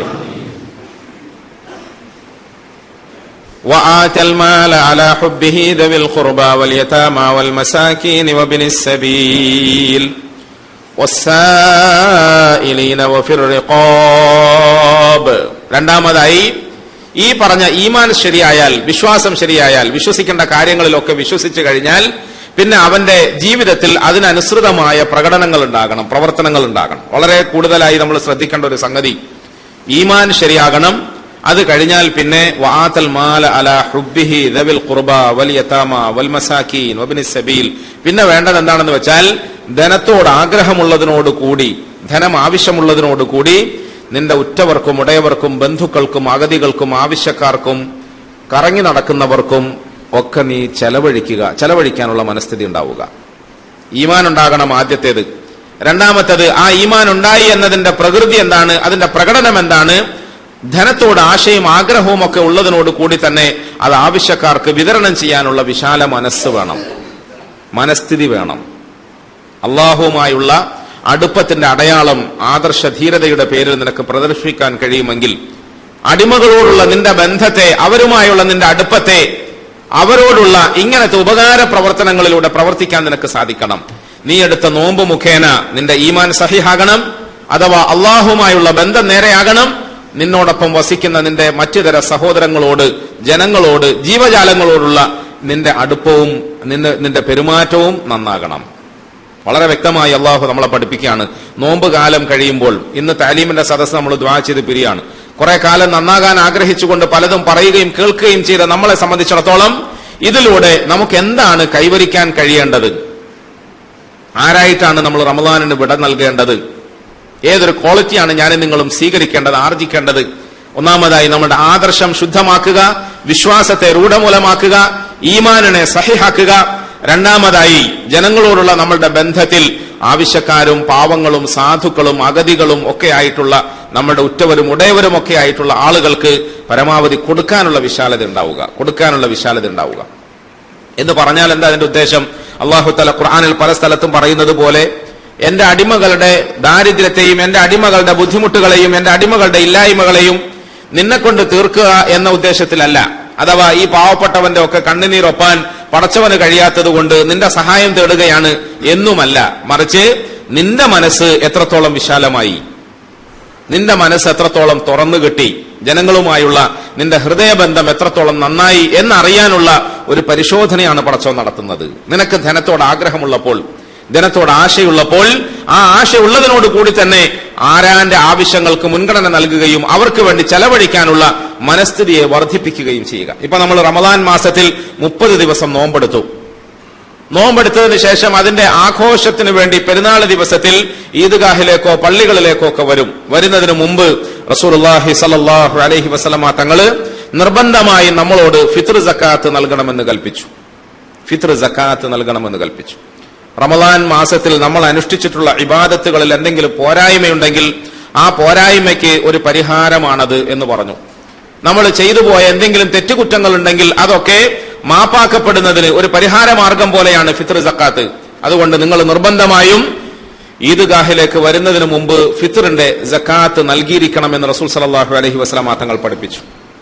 കേവലം 2.5 കിലോ 2.6 ഗ്രാം വരുന്ന അരി, അല്ലെങ്കിൽ അതാത് നാടുകളിൽ പൊതുവെ ഭക്ഷണമായി ഉപയോഗിക്കുന്ന ധാന്യമണികൾ പാവപ്പെട്ടവന്റെ കൈകളിലേക്ക് കൊണ്ടെത്തിക്കുന്നതോടുകൂടി ഫിത്ർ സക്കാത്ത് വീടി. നമ്മളൊന്ന് ആലോചിക്കും, ആകെ ഒരു 2.5 കിലോ അരി അല്ലെങ്കിൽ 2,600 അരി നമ്മൾ കൊടുത്താൽ അതുകൊണ്ട് നാട്ടിലെ ദാരിദ്ര്യം മുഴുവൻ തീർന്നു എന്നല്ല. എന്നാൽ മുഅ്മിനീങ്ങളായ നമ്മെ സംബന്ധിച്ചിടത്തോളം നമ്മൾ 10-30 ദിവസക്കാലം പടച്ചവന് വേണ്ടി അമൽ ചെയ്തു. പള്ളികളിൽ ഒതുങ്ങിക്കൂടി ഇബാദത്തുകളിൽ നിഷ്ഠ പുലർത്തി. അതൊക്കെ ചെയ്ത് പൂർത്തിയാക്കിയിട്ട് അതിന്റെ കൂലി വാങ്ങാൻ വേണ്ടിയിട്ട് ഈദ്ഗാഹിലേക്ക് വരുന്നതിന് മുമ്പ് നമുക്കൊരു NOC വേണം, അല്ലെ? ഒരു NOC വേണം. ജനങ്ങളുമായുള്ള നമ്മളുടെ ബന്ധത്തെ അള്ളാഹുവിന്റെ മുമ്പിൽ വളരെ നല്ല നിലയിൽ സമർപ്പിക്കാൻ നമുക്ക് സാധിക്കണം. നമ്മൾ പുതിയ ഉടുപ്പിട്ടു, നമ്മൾ നല്ല ഭക്ഷണം ഉണ്ടാക്കി, ഇറച്ചിയും ചോറും ഒക്കെ വീട്ടിൽ തയ്യാറാക്കി, ഭാര്യ സന്താനങ്ങളോടൊപ്പം സ്വസ്ഥമായി സുഖമായി സന്തോഷത്തോടെ ഈദ് കൊണ്ടാടുമ്പോൾ അതിനു മുമ്പ് നീ ഒരു മുസ്ലിം ആയതുകൊണ്ട്, നീ ഒരു സത്യവിശ്വാസി ആയതുകൊണ്ട്, നീ പടച്ചവനിൽ വിശ്വസിക്കുന്ന ഒരടിമയായതുകൊണ്ട് നിന്റെ പരിസരത്തുള്ള വീടുകളെ കുറിച്ച് നീ ആലോചിക്കണം. നിന്റെ പരിസരത്തുള്ള ആളുകളെ കുറിച്ചിട്ട് നീ ആലോചിക്കണം. ഏതെങ്കിലും കാരണവശാൽ ഈ പെരുന്നാളിന്റെ സുദിനത്തിൽ പരിസരത്തുള്ള കൂരകളിൽ അരിവെക്കാതെ പോയാൽ അത് നിനക്ക് വലിയ അപകടമാണ്. അവർക്ക് പട്ടിണി സാധാരണ പതിവാ, അതൊരു വിഷയമല്ല. പക്ഷെ നിന്നെ സംബന്ധിച്ചിടത്തോളം നീ ജീവിച്ചിരിക്കെ, നീ നോമ്പെടുത്തു, നീ സക്കാത്ത് കൊടുത്തു, നീ ബാക്കിയുള്ള സൽക്കർമ്മങ്ങളൊക്കെ ചെയ്തു, നിന്റെ പരിസരത്ത് ഏതെങ്കിലും ഒരു കൂരയിൽ അന്ന് അന്നമില്ലാതെ ആളുകൾ വിഷമിച്ചാൽ, അരി കിട്ടാതെ ആളുകൾ വിഷമിച്ചാൽ ആ ഒരു ദുരവസ്ഥ ഒരിക്കലും അള്ളാഹു മാപ്പാക്കുകയില്ല. അതുകൊണ്ട് പടച്ചവന്റെ പക്കലേക്ക് നീ ചെല്ലുന്നതിന് മുമ്പ് ഈ പടപ്പുകൾക്കിടയിലേക്ക് നീ ഇറങ്ങണം. അവന്റെ ദാരിദ്ര്യത്തെ നീ കണ്ടറിയണം, അവന്റെ അവശതകളെ നീ ബോധ്യപ്പെടണം. ആ അവശതകളെ ദൂരീകരിക്കുന്നതിന് നിന്നാൽ കഴിയുന്ന ചെറിയ ഒരു ചലനം നിന്നിൽ നിന്നും ഉണ്ടാകണം. ചെറിയൊരു ചലനം, അതൊരു വലിയൊരു ദാരിദ്ര്യ നിർമ്മാർജ്ജനമൊന്നുമല്ല. പക്ഷേ കൂട്ടായ നിലയിൽ മുസ്ലിം സമുദായം പരസ്പരം മനസ്സുകൊണ്ട് ഇങ്ങനെ ഒരു ബന്ധം പുലർത്തുമ്പോൾ എത്ര വലിയ ദാരിദ്ര്യമാണെങ്കിലും അവിടെ സന്തോഷം കളിയാടും. പരസ്പര സഹകരണം മനുഷ്യന്റെ മനസ്സുകൾക്കൊരു വലിയ താങ്ങാണ്. പരസ്പരമുള്ള ഈ ബന്ധം, അങ്ങോട്ടും ഇങ്ങോട്ടുമുള്ള ഈ സഹകരണ മനസ്ഥിതി ആളുകളെ സംബന്ധിച്ചിടത്തോളം അവർക്കൊരു വലിയ ആശ്വാസമാണ്. കിട്ടട്ടെ കിട്ടാതിരിക്കട്ടെ, അയാൾ നമ്മളെ നോക്കി ചിരിക്കുന്നുണ്ടല്ലോ, നല്ല വർത്തമാനം പറയുന്നുണ്ടല്ലോ, വിശേഷം ചോദിക്കുന്നുണ്ടല്ലോ, അയാൾക്ക് നമ്മളെ സഹായിക്കാൻ കഴിയില്ലെങ്കിലും ഇടക്കിടയ്ക്ക് നമ്മളോട് വിശേഷം ചോദിച്ചിട്ട് നമ്മളെ ആശ്വസിപ്പിക്കുന്നുണ്ടല്ലോ, അതൊരു തണലാണ്, അതൊരു ആശ്വാസമാണ്, അതൊരു സാന്ത്വനമാണ്. ഇങ്ങനെ നമുക്കിടയിൽ പരസ്പരമുള്ള ഒരു ബന്ധത്തെ അല്ലാഹു സുബ്ഹാനഹു വ തആല നല്ല നിലയിൽ നിലനിർത്താനാണ് ഇങ്ങനെ ഒരു കർമ്മം നമ്മളെ പരിചയപ്പെടുത്തി തന്നിരിക്കുന്നത്. അതിന്റെ പ്രസക്തി നമ്മൾ പരിശോധിക്കും പ്രിയമുള്ളവരെ. 30 ദിവസം ചെയ്ത നോമ്പും അതുമായി ബന്ധപ്പെട്ട അമലുകളും അതിലെന്തെങ്കിലും പോരായ്മ വന്നു പോയിട്ടുണ്ടെങ്കിൽ അതൊക്കെ പരിഹരിക്കാനുള്ള മാർഗം എന്ന നിലയിൽ ഫിത്ർ സക്കാത്ത് കൊടുത്തിട്ടല്ലാതെ ഈദ്ഗാഹിലേക്ക് വരരുതെന്ന് പരിശുദ്ധ റസൂൽ സല്ലല്ലാഹു അലൈഹി വസല്ലം നമ്മളെ പഠിപ്പിച്ചിരിക്കുകയാണ്. അപ്പൊ നമ്മുടെ പരിശുദ്ധിയുടെ മാർഗത്തിൽ നമ്മൾ പടച്ചവനോട് ചെയ്യുന്ന ഇബാദത്തുകളും അതേപോലെ തന്നെ പടപ്പുകളുമായി പുലർത്തുന്ന സാമാന്യ മര്യാദകളും വളരെ പ്രാധാന്യമർഹിക്കുന്നു എന്നാണ് വിശുദ്ധ ഖുർആനിന്റെ വചനങ്ങൾ നമുക്ക് ബോധ്യപ്പെടുത്തി തരുന്നത്. തുടർന്ന വചനങ്ങളിൽ നമസ്കാരം കൃത്യമായി നിലനിർത്തണം. നമസ്കാരം കൃത്യമായി എന്ന് പറഞ്ഞാൽ എന്താ? 27 രാവിന് രാത്രി 23 റക്അത്ത് നിസ്കരിച്ചു, കുറച്ചു സമയം തസ്ബീഹ് നമസ്കരിച്ചു, അത് കഴിഞ്ഞിട്ട് ഒറ്റയ്ക്കൊറ്റയ്ക്ക് ഓരോ ആളുകൾ പോയി നിസ്കരിക്കുന്ന കണ്ടു, അത് കഴിഞ്ഞിട്ട് വീണ്ടും ഖിയാമുൽ ലൈലിൽ കുറെ നീളത്തിൽ നിസ്കരിച്ചു. 27 രാവിന് ഒരു കൊല്ലത്തേക്കുള്ള ടോട്ടൽ നിസ്കാരം നിസ്കരിക്കും പോലെയാണ് തോന്നുക. അത് പറ്റൂല. വഖാമസ്സലാ വആതസക്കാ, നിങ്ങൾ ഇനി അങ്ങോട്ട് മരിക്കുന്നത് വരെയും നമസ്കാരത്തെ കൃത്യമായി നിലനിർത്തണം. 27 രാവിന് ഒറ്റയടിക്ക് ടോട്ടലായി ഹോൾസെയിലായി നമസ്കരിച്ച് തീർത്തു എന്ന പ്രതീതി നിങ്ങളുടെ മനസ്സിലുണ്ടാകരുത്. നമസ്കാരം എന്ന് പറയുന്ന ഫറളായ കർമ്മം ഇതിനൊക്കെ പുറത്താണ്. അതുകൊണ്ടാണ് അല്ലാഹു തആല ആദ്യം മറ്റു കാര്യങ്ങളൊക്കെ പറഞ്ഞിട്ട് പിന്നീട് നിങ്ങൾ നിസ്കാരം നിലനിർത്തണം എന്ന് പറഞ്ഞത്. 5 നേരത്തെ നമസ്കാരം മരണം വരെയും അവസാന ശ്വാസം വരെയും നമ്മളുടെ ജീവിതത്തിൽ നിഷ്ഠയോടുകൂടി നിലനിർത്താൻ നമുക്ക് സാധിക്കണം. ഉമർ ഇബ്നുൽ ഖത്താബ് റളിയല്ലാഹു അൻഹു അവറുകൾ ഷഹീദാക്കപ്പെടുകയാണ്. പള്ളിയിൽ ഇമാമായി നമസ്കരിച്ചുകൊണ്ട് നിൽക്കുമ്പോൾ ഒരു ജൂതന്റെ കഠാരയാൽ കുത്തേറ്റാണ് മഹാനായ ഉമർ റളിയല്ലാഹു അൻഹു അവറുകൾ മറിഞ്ഞു വീണത്. അദ്ദേഹത്തിന്റെ പള്ള കീറി കുടൽമാലകൾ പുറത്തേക്ക് വന്നു, രക്തം ധാരധാരയായി ഒഴുകിക്കൊണ്ടേയിരുന്നു. നമസ്കാരം നിർവഹിച്ചുകൊണ്ട് നിൽക്കുമ്പോൾ ബോധക്ഷയനായി മറിഞ്ഞു വീണ അദ്ദേഹം പിന്നീട് കണ്ണു തുറന്ന് ഓർമ്മ വന്നപ്പോൾ ആദ്യമായി ചോദിച്ചത്, ഞാൻ നിസ്കാരത്തിലായിരുന്നല്ലോ, ആ നിസ്കാരം എന്തായി എന്നാണ്. നിസ്കാരം എന്തായി? ആളുകൾ പറഞ്ഞു, മഹാനവറുകളെ ആശ്വസിക്കുക, സമാധാനിക്കുക, നിങ്ങളുടെ തൊട്ടുപുറകിൽ നിങ്ങളുടെ മകൻ ഉണ്ടായിരുന്നു, നിങ്ങൾ വീണ ഉടനെ ഉപ്പ വീണല്ലോ എന്ന് വിചാരിച്ച് ചാടി ഉപ്പാനെ പിടിക്കുന്നതിന് പകരം ആ മകൻ മുമ്പോട്ട് നീങ്ങി നിന്നു, ഞങ്ങളെ കൊണ്ട് നമസ്കാരത്തെ പൂർത്തിയാക്കി. സലാം വീട്ടിട്ടാണ് ഉപ്പാനെ നോക്കിയത്. ഒരു മോനെ ഉപ്പ പഠിപ്പിച്ചത് അങ്ങനെയാണ്. അതുകൊണ്ട് ഉപ്പ കുത്തുകൊണ്ട് മറിഞ്ഞു വീണ് കിടക്കുമ്പോൾ അദ്ദേഹം നേതൃത്വം കൊടുക്കുന്ന ഫറളായ നമസ്കാരം, ആ നമസ്കാരത്തെ പൂർത്തീകരിച്ചിട്ടാണ് ഉപ്പാനെ നോക്കിയത്. അതുകൊണ്ട് മഹാനവറുകളെ നിങ്ങൾ ബേജാറാകേണ്ടതില്ല. ഞാൻ നിങ്ങളും ആലോചിക്കൂ പ്രിയമുള്ളവരെ, നമ്മളുടെ മക്കൾക്ക് നമ്മൾ എന്ത് തർബിയത്താ കൊടുത്തുകൊണ്ടിരിക്കുന്നത്? നമസ്കാരത്തിന്റെ കാര്യത്തിൽ, ഇബാദത്തിന്റെ കാര്യത്തിൽ, സ്വഭാവത്തിന്റെ കാര്യത്തിൽ, പെരുമാറ്റത്തിന്റെ കാര്യത്തിൽ, ജനങ്ങളുമായി സമ്പർക്കം പുലർത്തേണ്ട കാര്യത്തിലൊക്കെ നമ്മൾ നമ്മുടെ മക്കൾക്ക് എന്താണ് പഠിപ്പിച്ചത്? എന്ത് മാതൃകയാണ് നമ്മൾ അവർക്ക് പകർന്നു കൊടുത്തത്? അവരുടെ മുമ്പിൽ ജീവിച്ചുകൊണ്ടിരിക്കുന്ന ഞാനും നിങ്ങളും എങ്ങനെയാണോ ജീവിക്കുന്നത് അത് കണ്ടിട്ടല്ലേ അവർ പഠിക്കുക. നമ്മൾ നാവ് കൊണ്ട് എത്ര പ്രസംഗം നടത്തിയാലും, നാവ് കൊണ്ട് നമ്മൾ എത്ര സതുപദേശം നടത്തിയാലും അതിന്റെ ഒക്കെ അപ്പുറത്ത് നമ്മളെ കാണുന്ന മക്കള് നമ്മളെ കാണുന്നത് പോലെയാണ് പകർത്തുക. നമ്മളെ കാണുന്നത്. എന്റെ കൊച്ചു കുഞ്ഞിനെയും കൊണ്ട് ഞാൻ ഇപ്പൊ പള്ളിയിൽ നിസ്കരിക്കാൻ വരാറുണ്ട്. ഞാൻ മെനഞ്ഞാന്ന് ശ്രദ്ധിച്ചു, അവൻ പള്ളിയിൽ വന്ന് നിസ്കരിക്കുന്നതിനിടയിൽ അപ്പുറവും ഇപ്പുറവും നിൽക്കുന്ന ആളുകളൊക്കെ ഇങ്ങനെ തിരിഞ്ഞു നോക്കുന്നുണ്ട്. അവർ ഓരോരുത്തരും ചെയ്യുന്നത് പോലെ അവൻ ചെയ്യാൻ ശ്രമിക്കുന്നുണ്ട്. ഇടയ്ക്ക് വെച്ച് എനിക്ക് ചിരി വന്നു. ഇടയ്ക്ക് വെച്ച് ഏതോ ഒരാള് എന്നൊന്ന് ചുമച്ചു. പാവം അവനും എന്ന് ചുമച്ചു. കൊച്ചു കുഞ്ഞ്, അവനറിയില്ലല്ലോ ഇത് നിസ്കാരത്തിന്റെ ഭാഗമാണെന്ന്. ഞാൻ നമസ്കാരത്തിൽ തന്നെ എനിക്ക് ഉള്ളുകൊണ്ട് ചിരി വന്നു. ഞാൻ വീട്ടിൽ പോയി എന്റെ ഭാര്യയോട് പറഞ്ഞു, നിഷ്കളങ്കമായ ആ കുഞ്ഞ്, അവൻ നമ്മളുടെ ഈ നിസ്കാരം മാത്രമല്ല നോക്കിക്കാണുന്നത്, അല്ലേ? നമ്മൾ വിചാരിക്കുന്നത് നിസ്കരിക്കാൻ വേണ്ടി വന്നപ്പോൾ അങ്ങോട്ടും ഇങ്ങോട്ടും നമ്മൾ ചെയ്യുന്ന കർമ്മങ്ങൾ അവൻ ശ്രദ്ധിക്കുന്നു എന്നാണ്. അല്ല, അവൻ നമ്മളോടൊപ്പം താമസിക്കുന്ന നമ്മളുടെ വീട്ടിന്റെ ഉള്ളിൽ ഞാനും എന്റെ ഭാര്യയും അവന്റെ മൂത്ത കുഞ്ഞുങ്ങളും എന്താണോ ചെയ്യുന്നത് അതൊക്കെ അവൻ ശ്രദ്ധിക്കുകയാണ്. അവർ പറയുന്ന വാക്കുകൾ, അവർ ചെയ്തുകൊണ്ടിരിക്കുന്ന പ്രവൃത്തികൾ, അവരുടെ ചലനങ്ങൾ, പരസ്പരമുള്ള അവരുടെ ബന്ധങ്ങൾ, പരസ്പരമുള്ള അവരുടെ ഇടപഴകലുകൾ, ഇതൊക്കെ അവർ നോക്കിക്കാണുകയാണ്. അത് കണ്ടിട്ടാണ് അവൻ പകർത്തുന്നത്, അത് കണ്ടിട്ടാണ് അവൻ പഠിക്കുന്നത്. സ്വാഭാവികമായും നിങ്ങൾ നിങ്ങളുടെ മക്കളുടെ മുമ്പിൽ മാതൃകയായി ജീവിക്കുമ്പോൾ, നിങ്ങളുടെ മക്കളുടെ മുമ്പിൽ അവർക്ക് ഉൾക്കൊള്ളാനും പിൻപറ്റാനും തരത്തിൽ നല്ല മനുഷ്യരായി ജീവിക്കുമ്പോൾ ആ കുഞ്ഞുങ്ങൾ അത് കണ്ട് വളരും, അത് കണ്ട് വളരും. കളവ് പറയുന്ന ശീലമുള്ള മാതാപിതാക്കളുടെ മക്കള് ചെറുപ്പം മുതൽക്കേ കളവ് പറയാൻ തുടങ്ങും. എന്തെങ്കിലുമൊക്കെ തരികിടകളും തട്ടിപ്പുകളും ഒപ്പിച്ച് സ്ഥിരമായി ഫോണിൽ സംസാരിക്കുന്ന ഉപ്പാന്റെ വാക്കുകൾ ശ്രദ്ധിച്ച് കേൾക്കുന്ന മക്കള് അവരുടെ കയ്യിൽ ഫോൺ കിട്ടുന്ന അന്ന് മുതൽക്ക് തരികിടയും തട്ടിപ്പും തുടങ്ങും. അള്ളാഹു നമ്മളെ കാത്തുരക്ഷിക്കുമാറാകട്ടെ. നമ്മുടെ മക്കളുടെ ആൺകുട്ടികളുടെയും പെൺകുട്ടികളുടെയും കയ്യിൽ ടെലിഫോൺ എത്തിയപ്പോൾ ആ ടെലിഫോൺ ഉപയോഗിച്ചുകൊണ്ട് അവര് ആരാനുമായി ചാറ്റ് ചെയ്യാൻ തുടങ്ങി, അവിഹിത ബന്ധങ്ങൾ തീർക്കാൻ തുടങ്ങി. ആ ബന്ധങ്ങൾ നമ്മുടെ ശ്രദ്ധയിൽപ്പെട്ടാൽ പച്ച കളവ് പറഞ്ഞ് നമ്മളെ കബളിപ്പിക്കും, അല്ലേ? ഞാൻ ആരുമായിട്ടാ സംസാരിച്ചെന്ന് ഉപ്പാക്കറിയോ? എന്നെ പള്ളിയിൽ ഖുറാൻ ക്ലാസ് എടുത്ത് ഉസ്താദുമായിട്ടാ സംസാരിച്ചത്. ഉസ്താദ് എത്ര നല്ല മനുഷ്യനാണെന്നറിയോ? ഉസ്താദ് എന്നോട് ചില മസാല പറഞ്ഞു തരികയായിരുന്നു. ഓ, അങ്ങനെയാണ് മോളല്ലേ? പാവം, അവള് പറഞ്ഞത് ഞാൻ അങ്ങ് വിശ്വസിച്ചു. പക്ഷെ കുറെ നാള് കഴിഞ്ഞ് ഒരു ദിവസം കിടന്ന റൂമിൽ എന്റെ മകളെ കണ്ടില്ല. അലമാരയിൽ സൂക്ഷിച്ചിരുന്ന അവളുടെ ആഭരണങ്ങളും എന്റെ ഭാര്യയുടെ ആഭരണവും കണ്ടില്ല. തുറന്നിട്ടിരുന്ന വാതിലിലൂടെ അവൾ എവിടെ പോയി എന്ന് അന്വേഷിച്ച് അവസാനം അന്ന് എന്നെ തെറ്റിദ്ധരിപ്പിച്ചില്ലേ, പള്ളിയിലത്തെ ഉസ്താദ് ഖുറാൻ ക്ലാസ്സിൽ കേട്ട ഖുറാൻ പറഞ്ഞാലാണ് വിളിച്ചതെന്ന് പറഞ്ഞ ആ ഫോൺ കോളിനെ പിന്തുടർന്നാണ് ഈ പെൺകുട്ടി ഒളിച്ചോടിയത്. നമ്മൾ ആരാണ് അവളെ ഇങ്ങനെ വൃത്തികെട്ട ഒരു സ്വഭാവ ശൈലിയിലേക്ക് നിർബന്ധിച്ചത്? നമ്മൾ ഇങ്ങനെ സ്ഥിരമായി ഫോണ് കയ്യിൽ പിടിച്ചുകൊണ്ട് കച്ചവടത്തിന്റെയും ഇടപാടുകളുടെയും ഒക്കെ ആളുകളോട് അങ്ങും ഇങ്ങും തിരിച്ചും മറിച്ചും മാറ്റി പറഞ്ഞ് തരികിടകളും തട്ടിപ്പുകളും ഒക്കെ ഒപ്പിക്കുന്നത് ചെറുപ്പം മുതൽക്കേ കുഞ്ഞുങ്ങൾ കണ്ടു വളരുകയാണ്. അതുകൊണ്ട് വളർന്നു വന്നപ്പോൾ അവർക്കത് ഫോളോ അപ്പ് ചെയ്യാൻ പ്രയാസമില്ലാതെയായി, അവരുടെ ജീവിതത്തിൽ അത് പ്രാവർത്തികമാക്കാൻ പ്രയാസമില്ലാതെയായി. റസൂലുള്ളാഹി സ്വല്ലല്ലാഹു അലൈഹി വസല്ലമ തങ്ങൾ പറഞ്ഞു, ബിർറു ആബാഅക്കും യബുറുക്കും അബ്നാഉക്കും, ബിർറു ആബാഅക്കും യബുറുക്കും അബ്നാഉക്കും, നിങ്ങൾ നിങ്ങളുടെ ഉപ്പമാരോട് നല്ല നിലയിൽ പെരുമാറണം കേട്ടോ. കാരണം അത് കണ്ടു വളരുന്ന നിങ്ങളുടെ മക്കള് നിങ്ങളോട് നല്ല നിലയിൽ പെരുമാറും. മനസ്സിലായില്ലേ? നിങ്ങൾ നിങ്ങളുടെ ഉപ്പമാരോട് നല്ല നിലയിൽ പെരുമാറണം. കാരണം അത് കണ്ടു വളരുന്ന മക്കള് നിങ്ങളോട് നല്ല നിലയിൽ പെരുമാറും. നേരെ തിരിച്ച് നിങ്ങൾ നിങ്ങളുടെ ഉപ്പമാരോട് മോശമായ നിലയിൽ പെരുമാറിയാൽ തീർച്ചയായും അത് കണ്ടു വളരുന്ന നിങ്ങളുടെ മക്കള് നാളെ നിങ്ങളോട് വളരെ മോശമായി പെരുമാറും. അള്ളാഹു നമ്മളെ കാത്തുരക്ഷിക്കുമാറാകട്ടെ. അതുകൊണ്ട് മക്കളുടെ മുമ്പിൽ നമ്മളെ ആരായിട്ടാണ് ജീവിക്കുന്നത്, അവർക്ക് നമ്മൾ എന്ത് മാതൃകയാണ് പകർന്നു കൊടുക്കുന്നത്, അവരെ നമ്മൾ എന്താണ് പഠിപ്പിച്ചത്, നമ്മൾ എങ്ങനെങ്കിലുമൊക്കെ ജീവിക്കുകയും മക്കളെ നിർബന്ധിച്ച് വിളിച്ചുണർത്തി എഴുന്നേൽപ്പിച്ച് പള്ളിയിലേക്ക് മദ്രസയിലേക്ക് വിട്ടിട്ട് ഞാൻ പിള്ളേരെ പഠിപ്പിച്ചിട്ടുണ്ട്.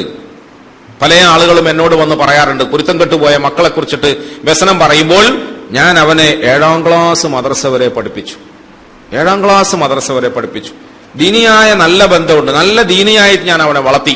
7ാം ക്ലാസ് മദ്രസ വരെ പഠിപ്പിച്ചു എന്നത് ഒരു ഉപ്പയുടെ ഉത്തരവാദിത്വം ഒഴിയാനുള്ള മാർഗമല്ല. ഒരു ഉപ്പയെ സംബന്ധിച്ചിടത്തോളം വളരെ വ്യക്തമായി പറഞ്ഞാൽ, മദ്രസയിൽ ഏതെങ്കിലും അധ്യാപകന്മാരുടെ കൈകളിൽ ഏൽപ്പിച്ചിട്ട് ഞാൻ കയ്യൂരി എന്ന് പറയുന്നത് ഒരിക്കലും ഒരു ഉപ്പാക്ക് ശരിയായ നിലയിൽ പാടുള്ളതല്ല. പ്രിയമുള്ളവരെ, ഉപ്പയും ഉമ്മയുമാണ് മക്കളെ പഠിപ്പിക്കേണ്ടത്, ഉപ്പയും ഉമ്മയുമാണ് മക്കളെ പോറ്റേണ്ടത്, വളർത്തേണ്ടത്, അവരെ തർബിയത്ത് ചെയ്യേണ്ടത്. അതിന്റെ ഉത്തരവാദിത്വം വേറൊരാൾക്ക് കൊടുക്കാൻ കഴിയില്ല. തീർച്ചയായും നമ്മളുടെ മക്കളെ നമ്മളാണ് വളർത്തുന്നത്, നമ്മളുടെ മക്കളുടെ സ്വഭാവം നമ്മളാണ് രൂപീകരിക്കുന്നത്, നമ്മളുടെ മക്കളുടെ തർബിയത്ത് നമ്മളുടെ ഉത്തരവാദിത്തമാണ്. നമ്മൾ എങ്ങനെയാണോ അവരെ വളർത്തുന്നത് അതേ നിലയിൽ അവർ വളരും.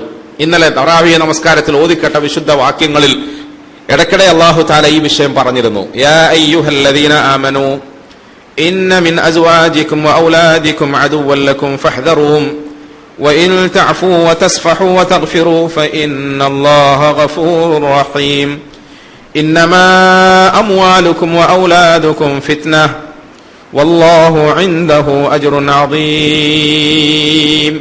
ഹേ സത്യവിശ്വാസികളെ, ഇന്ന മിൻ അസ്വാജികും വഔലാദികും, നിങ്ങളുടെ മക്കളിലും നിങ്ങളുടെ ഭാര്യാസന്തതികളിലും അതുപോലെ നിങ്ങളുടെ സമ്പാദ്യങ്ങളിലുമൊക്കെ നിങ്ങൾക്ക് ശത്രുക്കളുണ്ട്. അല്ലാഹു പറയാ, നിങ്ങൾക്ക് നിങ്ങളുടെ ഭാര്യാമക്കളിലും സമ്പാദ്യങ്ങളിലും ശത്രുക്കളുണ്ട്. ശത്രു അങ്ങ് ദൂരേന്ന് വരുമെന്നല്ല, അന്യരായ ഏതെങ്കിലും ശത്രുക്കളെ മാത്രമല്ല നിങ്ങൾ കരുതിയിരിക്കേണ്ടത്. നിങ്ങളുടെ ഭാര്യയും മക്കളും സമ്പാദ്യവും ഒക്കെ നിങ്ങൾക്ക് ശത്രുക്കളായി ഭവിക്കാൻ ഇടയുണ്ട്. എപ്പോഴാണ് ശത്രു ആവുക? അവനെ വളർത്തേണ്ടതുപോലെ വളർത്തിയില്ല, അവനെ പോറ്റേണ്ടതുപോലെ പോറ്റിയില്ല, അവനെ പോറ്റേണ്ടതുപോലെ പോറ്റാതെ എങ്ങനെയെങ്കിലുമൊക്കെ വളർന്നു വന്നപ്പോൾ അവന് തണ്ടും തന്റേടവും ഒക്കെ ആയ നല്ല പ്രായമെത്തി ബാപ്പയെ പോറ്റുകയും ബാപ്പയെ എന്താ പറയാ എന്തെങ്കിലുമൊക്കെ സഹായങ്ങൾ ചെയ്യുകയും ചെയ്യേണ്ട സമയത്ത് വാപ്പയുടെ നേരെ തട്ടിക്കേറുക, വാപ്പയുടെ മുഖത്ത് നോക്കി കയർത്ത് സംസാരിക്കുക, വാപ്പയുടെ വാക്കുകളെ വിലവെക്കാതെ ധിക്കാരത്തോടെ പെരുമാറുക, ആ മനസ്സിനെ അങ്ങേയറ്റം വേദനിപ്പിക്കുകയും നൊമ്പരപ്പെടുത്തുകയും ചെയ്യുക. നമ്മളൊന്ന് ആലോചിച്ച് നോക്കിയേ, ചില വാപ്പമാരുണ്ട്, അവർ നല്ല തന്റേടമുള്ളവരാണ്, ഷുജായി ആണെന്ന് പറയുമല്ലോ, നല്ല തന്റേടമുള്ളവരാണ്, നാട്ടിൽ അറിയപ്പെട്ട പ്രമുഖനായ പൗരനാണ്. നാട്ടുകാരെന്ത് പ്രശ്നം വന്നാലും ആ ഹാജി സാഹിബിന്റെ അടുക്കലേക്ക് ഓടിപ്പോവുക. കാരണം അദ്ദേഹം ഒരു കുലുക്കവുമില്ലാതെ ഉറച്ചു നിന്നിട്ട് എത്ര പ്രതിസന്ധിയെ നേരിടും. നല്ല ചങ്കൂറ്റമാണ്, നല്ല ധൈര്യമാണ്, നല്ല ആരോഗ്യമുണ്ട്, അത്യാവശ്യം നല്ല സാമ്പത്തികമുണ്ട്, ആരുടെ മുമ്പിലും കൂസുകയില്ല. ആരടാന്ന് ചോദിച്ചാൽ ഞാനടാന്ന് പറയും. കഴിഞ്ഞ ദിവസം നമ്മുടെ നാട്ടിൽ ഒരു വലിയ മൂർഖം പാമ്പ് എല്ലാവരും പേടിപ്പിച്ചുകൊണ്ട് അങ്ങും ഇങ്ങും ഓടി നടന്നപ്പോൾ എല്ലാവരും പേടിച്ചു. പക്ഷെ ഇദ്ദേഹം ഓടി വന്നു, ഒരു പേടിയുമില്ലാതെ ധൈര്യത്തോടെ അതിനെ തല്ലിക്കൊന്നു. അതുപോലെ ഒരു പ്രാവശ്യം ഒരു വലിയ പേ പിടിച്ച നായി നാട്ടിൽ കുഴപ്പമുണ്ടാക്കിയപ്പോഴും അദ്ദേഹം ഇറങ്ങി വന്നു, അതിനെയും അദ്ദേഹം കൊലപ്പെടുത്തി. ഇങ്ങനെ അദ്ദേഹത്തിന്റെ ഹിസ്റ്ററി പരിശോധിച്ചാൽ നല്ല ഉരുക്ക് മനുഷ്യനാണ്, ഇരുമ്പ് മനസ്സാണ്, ജനങ്ങൾക്കൊക്കെ അദ്ദേഹത്തെ പേടിയാണ്. ഒരു ദിവസം വീട്ടിൽ പോയപ്പോൾ അദ്ദേഹം ഒരു മൂലയിലിരുന്ന് കരയുന്നു. ആളുകൾക്ക് അത്ഭുതം തോന്നി. എന്താ ഇങ്ങനെ കരയുന്നത്? നേരത്തെ പറഞ്ഞ പോലെ പടന്നയിൽ ഹാജി സാഹിബിനെ ആക്രമിച്ച പോലെ ആരെങ്കിലും വന്ന് ആക്രമിച്ചോ? ഹേയ് ഇല്ല, ആരും ആക്രമിക്കാൻ ധൈര്യപ്പെടൂല, ഇയാളുടെ അടുക്കൽ ആരും കളിക്കൂല. പിന്നെ എന്ത് സംഭവിച്ചു? നിങ്ങൾക്ക് സാമ്പത്തികമായ എന്തെങ്കിലും നഷ്ടം ഉണ്ടായോ? ഒന്നും ഉണ്ടായില്ല. പിന്നെ എന്താ പറ്റിയത്? നിങ്ങൾ എന്തുകൊണ്ട് ഇങ്ങനെ കരയുന്നത്? എന്തുകൊണ്ടാണ് നിങ്ങൾ ഇങ്ങനെ കരയുന്നത്? അപ്പോൾ അദ്ദേഹം പറഞ്ഞു, ഒന്നുമല്ല, അവൻ എന്നോടൊരു വാക്ക് പറഞ്ഞു, അതെനിക്ക് സഹിക്കാൻ കഴിഞ്ഞില്ല. ആരാ? എന്റെ മോൻ. അവൻ പറഞ്ഞ വാക്ക് അതെനിക്ക് സഹിക്കാൻ കഴിയുന്നില്ല, അതെനിക്ക് താങ്ങാൻ കഴിയുന്നു. ബാപ്പാക്ക് നല്ല ചങ്കൂറ്റമുണ്ട്, നല്ല ധൈര്യമുണ്ട്, തണ്ടുണ്ട്. പക്ഷേ എല്ലാത്തിനെയും നേരിടാനുള്ള ചങ്കൂറ്റമുള്ള ഈ മനുഷ്യന്റെ മനസ്സ് ഒരു വാക്കുകൊണ്ട് തകർന്നുപോയി. ആരാ വാക്ക് പറഞ്ഞെന്നറിയോ? എന്റെ പൊന്നുമോൻ. ഞാൻ അവനെ പോറ്റി, ഞാൻ അവനെ വളർത്തി, ഞാൻ അവന് വേണ്ടി ഉറക്കമൊഴിഞ്ഞു, ഞാൻ അവന് വേണ്ടി എന്തൊക്കെയാണ് ത്യാഗങ്ങൾ സഹിച്ചത്. അങ്ങനത്തെ എന്റെ പൊന്നുമോൻ എന്നോട് ആ വാക്ക് പറഞ്ഞപ്പോൾ എനിക്കത് സഹിക്കാൻ കഴിഞ്ഞില്ല, എനിക്കത് താങ്ങാൻ കഴിഞ്ഞില്ല. പ്രിയമുള്ളവരെ, ഒരു കാര്യം നമ്മൾ ആലോചിക്കണം. ഇപ്രകാരം ഒരു മകൻ ഉപ്പയുടെ മുഖത്ത് നോക്കി അയാളുടെ മനസ്സിനെ തകർക്കുന്ന തരത്തിൽ പ്രയോഗങ്ങൾ നടത്തണമെങ്കിൽ ആ തരത്തിലേക്ക് അവനെ കൊണ്ടെത്തിക്കുന്നത് അവന്റെ മാതാപിതാക്കളാണ്. അവന് തർബിയത്ത് നൽകിയ, അവന് ജീവിതത്തിന്റെ സാഹചര്യം ഒരുക്കിക്കൊടുത്ത അവന്റെ കുടുംബക്കാരാണ് അവനെ ഈ നിലയിലുള്ള മോശപ്പെട്ട സ്വഭാവ വൈശിഷ്ട്യങ്ങളുടെ ഉടമയാക്കി മാറ്റുന്നത്. അള്ളാഹു നമ്മളെയൊക്കെ കാത്തുരക്ഷിക്കുമാറാകട്ടെ. വെറുതെ തമാശയ്ക്ക് പറഞ്ഞാൽ, നമ്മൾ വീട്ടിൽ ഇങ്ങനെ തിരക്ക് പിടിച്ചിരിക്കുന്ന സമയത്ത് ഒരു ഫോണ് വന്നു. നമ്മൾ ഫോൺ എടുത്തു നോക്കി, ആരാ വിളിക്കുന്നത്? വലൈക്കും അസ്സലാം, സുഖം തന്നെയല്ലേ എന്നെല്ലാം പറഞ്ഞു. ഭയങ്കര സ്നേഹവും സന്തോഷവും ഒക്കെ പ്രകടിപ്പിച്ചു. എന്നിട്ട് അവര് പറഞ്ഞു, ഞങ്ങളെ ഇങ്ങനൊരു യാത്രാമധ്യേ പോകുന്ന വഴിയിൽ നിങ്ങളുടെ വീട്ടിലൊന്ന് കയറാന്ന് വിചാരിക്കുകയാണ്. അതിന് സന്തോഷമല്ലേ ഉള്ളൂ, വരി, നിങ്ങൾ എത്ര ആളുണ്ട്? ഞങ്ങൾ 5-6 ആളുണ്ട്. എന്നാലും സാരമില്ല, വരിൻ, വളരെ സന്തോഷം, വരി, നമുക്കിന്ന് ഭക്ഷണം കഴിക്കാം, സുഖമായി പോവാം എന്നൊക്കെ നമ്മളിങ്ങനെ നല്ല ആഘോഷത്തോടെ അദ്ദേഹത്തോട് മറുപടി പറഞ്ഞ് ഫോണ് വെച്ചിട്ട് അയാൾ ഭാര്യനോട്, ഒരു പറ്റം ആളുകൾ വരുന്നുണ്ട് നമ്മളെ അടങ്ങാറാക്കാനായിട്ട്, തിന്നു മുടിക്കാൻ വേണ്ടിയിട്ടേ. ഇതുവഴി പോകുമ്പം ഒന്ന് നമ്മളെ കയറി അടങ്ങേറാക്കിയിട്ട് പോകണമെന്ന് അവർക്കൊരു നേർച്ചയുള്ളത് പോലെ. എന്ത് ചെയ്യാനാണ്? ഈ അലാക്കിന്റെ കക്ഷികൾ വന്നാൽ ഈ സമയത്ത് ഇനിയിപ്പോ നമ്മൾ എങ്ങനെ എന്തെങ്കിലും ഉണ്ടാക്കുക? തിന്നു മുടിക്കാനായി പറന്ന ഒരു പറ്റം ആളുകൾ. നമ്മൾ അങ്ങനെ ഭാര്യയോട് പറഞ്ഞു, ഭാര്യ പിന്നെ പറയുന്ന മറുപടിക്ക് കൈയും കണക്കൊന്നുമില്ലല്ലോ. 2 ദിവസം മുമ്പ് പറയണ്ടേ, ഒരാഴ്ച മുമ്പ് പറയണ്ടേ, നിങ്ങൾ ഉണ്ടാക്കിക്കോ, അല്ലെങ്കിൽ വേറെ എന്തെങ്കിലും എന്തെങ്കിലും വാങ്ങിക്കൊടുത്തു, എന്നെ കൊണ്ടാവൂല എന്നൊക്കെ ഓളും പറഞ്ഞു. കുറച്ചു നേരം കഴിഞ്ഞ് ഏതായാലും മനസ്സില്ലാ മനസ്സോടെ ചില്ലറ സാധനങ്ങളൊക്കെ ഉണ്ടാക്കി തയ്യാറാക്കി ഗേറ്റ് തുറന്ന് ഒരു കാറ് നിറയെ സുഹൃത്തുക്കൾ വന്നു. ഇദ്ദേഹം അതുവരെ ഉണ്ടായിരുന്ന മാനസികാവസ്ഥയൊക്കെ മാറ്റിയിട്ട് കുപ്പായെല്ലാം എടുത്തിട്ടിട്ട് ചാടി വാലൈക്കും വസ്സലാം കെട്ടിപ്പിടിച്ചു ഭയങ്കര സ്നേഹമില്ലാക്കി കയറ്റിയിരുത്തി കുടിക്കാൻ കൊടുത്ത് അവസാനം ഭക്ഷണം വിളമ്പി വെച്ചിട്ട് എല്ലാ ആളുകളെയും വിളിച്ചിരുത്തി കഴിക്കുന്ന നിർബന്ധിച്ച് കഴിപ്പിച്ചുകൊണ്ടിരിക്കുമ്പോൾ ഈ കാര്യങ്ങളൊക്കെ നേരത്തെ മുതലേ ശ്രദ്ധിച്ചുകൊണ്ടിരുന്ന, ഞാൻ നേരത്തെ നമ്മളെ ചെറിയ മോന്റെ കൂട്ടൊരു ചെറിയ മോനുണ്ടായിരുന്നു, ആ മോൻ ഇതെല്ലാം ശ്രദ്ധിച്ചുകൊണ്ടിരിക്കുക, നേരത്തെ നാടകം ഇപ്പോഴത്തെ നാടകം ഇതെല്ലാം കണ്ടുകൊണ്ടിരിക്കുക. അവൻ ഭക്ഷണം കഴിച്ചുകൊണ്ടിരിക്കുന്നതിന്റെ ഇടയിൽ അവൻ ഈ ഉപ്പാനോട് ചോദിച്ചു, ഉപ്പ ആ തിന്നു മുടിക്കുമെന്ന് പറഞ്ഞ മൃഗങ്ങൾ ഇവരാണല്ലേ? ഒരു പറ്റ ആളുകൾ ഇങ്ങനെ തിന്നു മുടിക്കാൻ വരുന്നെന്ന് പറഞ്ഞത് ഇവരാണല്ലേ ഉപ്പ? ഉപ്പം ഞെട്ടിപ്പോയി, ഈ വന്ന ആളുകൾ ഞെട്ടിപ്പോയി. പ്രിയമുള്ളവരെ, വല്ലപ്പോഴും ഒരിക്കൽ നമ്മുടെ മക്കള് പറയുന്ന വാക്കുകൾ നാട്ടുകാരുടെ മുമ്പിൽ നമ്മളെ ഇളിഭ്യരാക്കും. എന്നാൽ അധിക സമയത്തും നാട്ടുകാരറിയാതെ ഉള്ളിൽ നേരത്തെ പറഞ്ഞ വാപ്പ കടിച്ചിറക്കുന്നത് പോലെ ദുഃഖം കടിച്ചിറക്കാൻ നമ്മൾ നിർബന്ധിതരാകും. അള്ളാഹു നമ്മുടെ മക്കളെ സാലിഹ്യങ്ങളാക്കി തീർക്കുമാറാകട്ടെ. യഥാർത്ഥത്തിൽ ഈ മകനെ കൊണ്ട് അങ്ങനെ പറയിപ്പിച്ചത് ആരാണ്?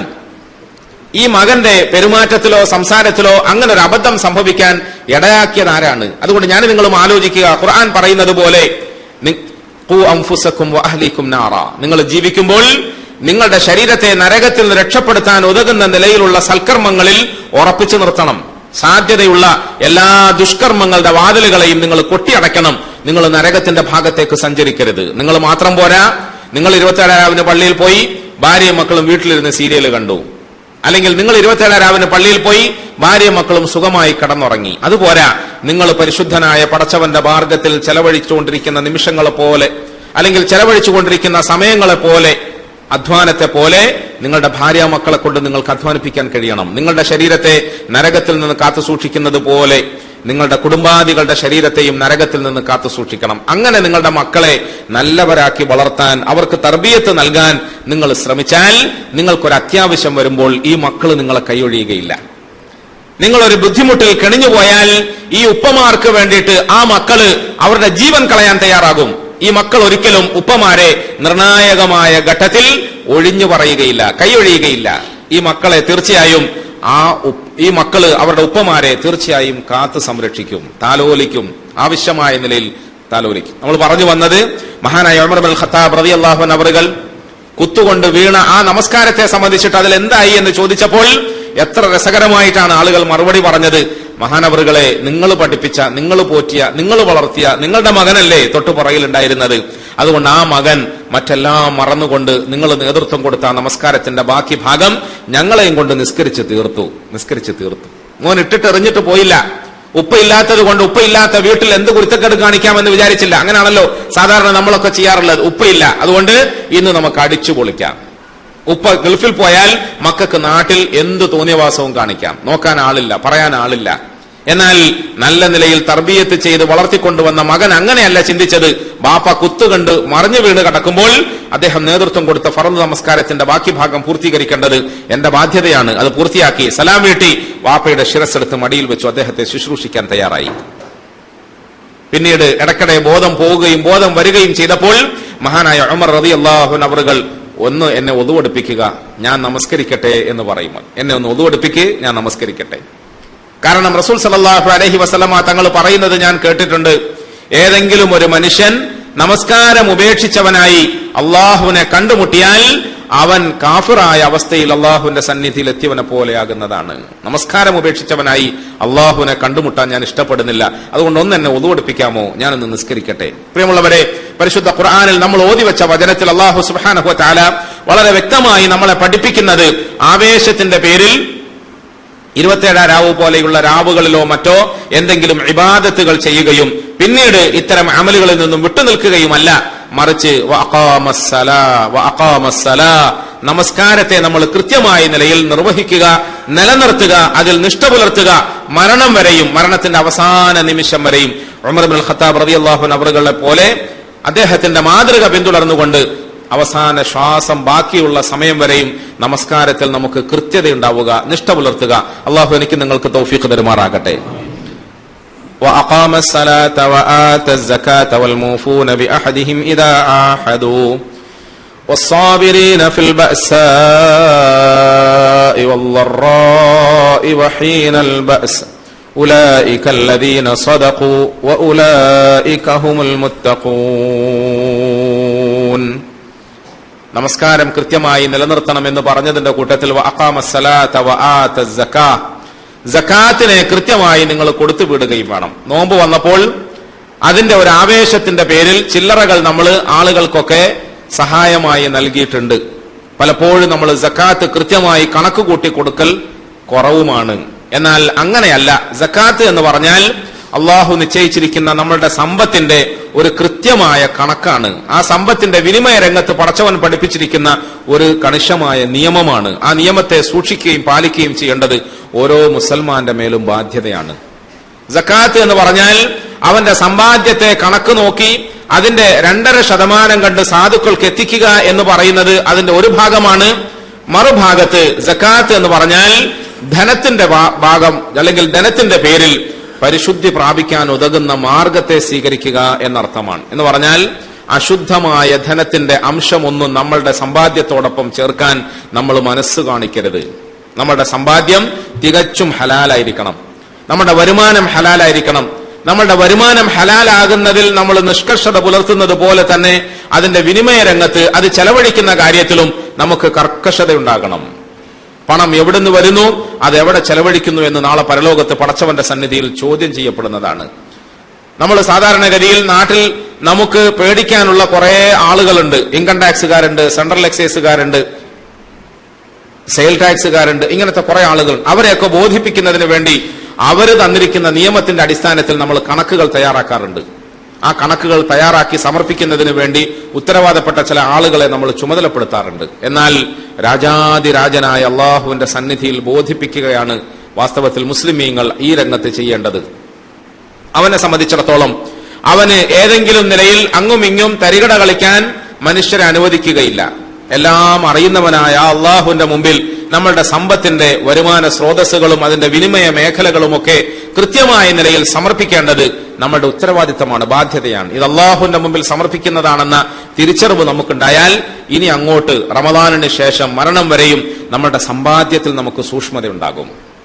ഹറാമായ വരുമാന മാർഗം അല്പം പോലും നമ്മൾ അനുവദിക്കരുത്. വരുന്ന സമ്പത്ത് അമിതമായ നിലയിൽ ധൂർത്തിന്റെ രൂപത്തിലായി നമ്മൾ ചെലവഴിക്കരുത്. ആവശ്യമുള്ളിടത്ത് ചെലവഴിക്കണം, ആവശ്യമില്ലാത്തിടത്ത് ചെലവഴിക്കാതെ സൂക്ഷിക്കണം. ഈ തരത്തിൽ സക്കാത്ത് എന്ന പദപ്രയോഗത്തിലൂടെ പടച്ചവൻ പഠിപ്പിച്ചിരിക്കുന്ന സാമ്പത്തിക വിശുദ്ധി നമ്മൾക്ക് കൈവരിക്കാൻ സാധിക്കണം. അള്ളാഹു എനിക്ക് നിങ്ങൾക്കും തൗഫീഖ് നൽകി അനുഗ്രഹിക്കുമാറാകട്ടെ. വൽമൂഫൂന ബിഅഹദിഹിം ഇദാ ആഹദു വൽമൂഫൂന ബിഅഹദിഹിം ഇദാ ആഹദു. ഇനി അള്ളാഹു പറയുന്നത് സാമൂഹിക രംഗത്ത് നമ്മൾ നല്ല മനുഷ്യരായി വർത്തിക്കണം എന്നാണ്. ആദർശം പറഞ്ഞു, ആരാധനകൾ പറഞ്ഞു, നമ്മളുടെ ക്രയവിക്രയത്തെ കൊടുക്കൽ വാങ്ങലുകളെ സംബന്ധിച്ച് പറഞ്ഞു. ഇനി നമ്മളോട് സാമൂഹിക രംഗത്ത് മനുഷ്യരുമായുള്ള പൊതുരംഗത്തെ ബന്ധം എങ്ങനെയാക്കി തീർക്കണം എന്ന് പറച്ചോൻ പറയും. വൽമൂഫൂന ബിഅഹദിഹിം ഇദാ അഹദു. ആളുകളോട് നീ എന്തെങ്കിലും വാക്ക് പറഞ്ഞാൽ, കരാറ് പറഞ്ഞാൽ, ആ പറയുന്ന വാക്കിനനുസരിച്ചിട്ട് പ്രവർത്തിക്കാൻ നീ നിർബന്ധിതനാണ്. നിന്റെ കരാറുകളെ പൂർത്തീകരിക്കാൻ നീ ബാധ്യസ്ഥനാണ്. ജനങ്ങളോടുള്ള നിന്റെ സമ്പർക്കത്തിൽ, ജനങ്ങളോടുള്ള നിന്റെ ബന്ധത്തിൽ ആ നിലയിൽ ഒരു സാമാന്യ മര്യാദ പുലർത്തേണ്ടത് നിന്റെ നിർബന്ധമായ ബാധ്യതയാണ്. നീ മുസ്ലിമാണ്, നീ പുണ്യവാളനാകാൻ ആഗ്രഹിക്കുന്നവനാണ്. അങ്ങനെയാണെങ്കിൽ നീ ജനങ്ങളോടുള്ള നിന്റെ വാക്കുകളും നിന്റെ വാദകളും ഒക്കെ പൂർത്തീകരിക്കുന്നവനാകണം. വൽമൂഫൂന ബിഅഹദിഹിം ഇദാ അഹദു യാ അയ്യുഹല്ലദീന ആമനൂ ഔഫൂ ബിൽ ഉഖൂദ് യാ അയ്യുഹല്ലദീന ആമനൂ ഔഫൂ ബിൽ ഉഖൂദ്.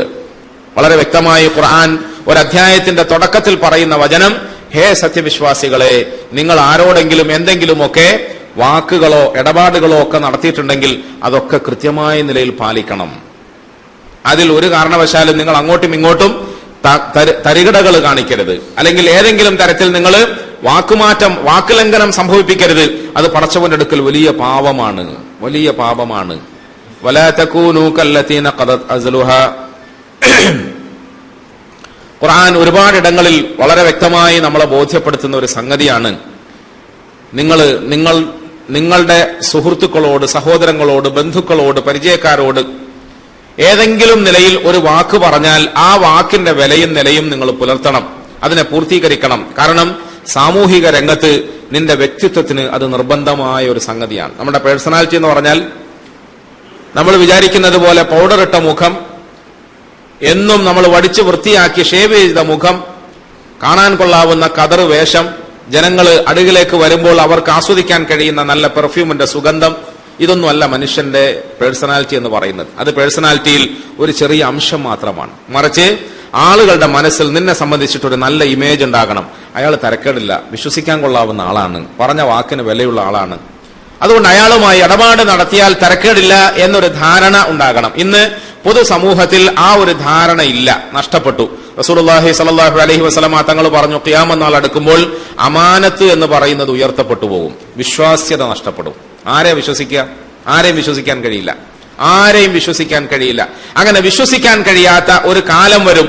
നബി തങ്ങൾ സല്ലല്ലാഹു അലൈഹി വസല്ലമ തങ്ങൾ പറഞ്ഞു, ജനങ്ങളുടെ ഇടയിൽ അവർ പറയും, പിന്നെ നമ്മൾ കണ്ണൂരിൽ നിന്ന് 400 കിലോമീറ്റർ തെക്കോട്ട് സഞ്ചരിച്ചിട്ട് പിന്നെ അവിടെ നിന്ന് 200 കിലോമീറ്റർ കിഴക്കോട്ട് പോയാൽ അവിടെ ഒരു പ്രദേശമുണ്ട്, അവിടെ ഒരാളുണ്ട് പോലും, അയാൾ നല്ല വിശ്വസ്തനാണെന്നാണ് പറയപ്പെടുന്നത്. അങ്ങനെ പറയപ്പെടുന്ന ഒരു കാലം വരുമെന്ന് റസൂലുള്ളാഹി സ്വല്ലല്ലാഹു അലൈഹി വസല്ലമ തങ്ങൾ പറഞ്ഞു. നമുക്ക് ആരെ വിശ്വസിക്കാൻ കഴിയാം? നമ്മളെ ഭരിക്കുന്നവരെ വിശ്വസിക്കാൻ കഴിയില്ല, നമ്മളെ പഠിപ്പിക്കുന്നവരെ വിശ്വസിക്കാൻ കഴിയില്ല, നമ്മളോടൊപ്പം കൂട്ടുകൂടുന്നവരെ വിശ്വസിക്കാൻ കഴിയില്ല. ഒരു കുട്ടി അച്ഛനോട് ചോദിച്ചു, അച്ഛാ ഈ രാഷ്ട്രീയം എന്ന് പറഞ്ഞാൽ എന്താണ്? രാഷ്ട്രീയം എന്ന് പറഞ്ഞാൽ എന്താ? നമ്മൾ കേൾക്കുന്നില്ലേ, കാണുന്നുണ്ടല്ലോ. ഇന്നൊരു കാര്യം പറയും, നാളെ അത് മാറ്റി പറയും. ഇന്നലെ ഞാനിത് പറഞ്ഞു എന്ന ബോധം പോലും അവർക്കുണ്ടാവുകയില്ല. ഇന്നലെ ഞാൻ പറഞ്ഞതിന്റെ നേരെ എതിരാണ് ഇന്ന് പറയുന്നത് എന്നൊരു ബോധം ഉണ്ടാവും. എന്താ പറയേണ്ടതെന്ന് അറിയില്ല. എല്ലാ വൃത്തികേടുകളും മനുഷ്യന്റെ സർവ്വമൂല്യങ്ങളെയും തകിടം മറിച്ചുകൊണ്ട് പ്രകടിപ്പിക്കാൻ കഴിയുന്ന ഒരു മനോഭാവം, അല്ലെങ്കിൽ ഒരു ചങ്കൂറ്റം, ഒരു തൊലിക്കട്ടി. അള്ളാഹു നമ്മളെയൊക്കെ കാത്തുരക്ഷിക്കുമാറാകട്ടെ. നമ്മളെ ഭരിക്കുന്നവർ ഈ നിലപാടാണ് സ്വീകരിക്കുന്നതെങ്കിൽ സ്വാഭാവികമായും ഭരണീയര് ആ മാർഗമാണ് സ്വീകരിക്കുക. അതൊരു വലിയ കാര്യമാണ്. ഞാൻ നേരത്തെ പറഞ്ഞല്ലോ, ഉപ്പമാരുടെ സ്വഭാവമാണ് മക്കള് പകർത്തുക, അതുപോലെ ഭരണാധിപന്മാരുടെ സ്വഭാവമാണ് ഭരണീയര് പകർത്തുക.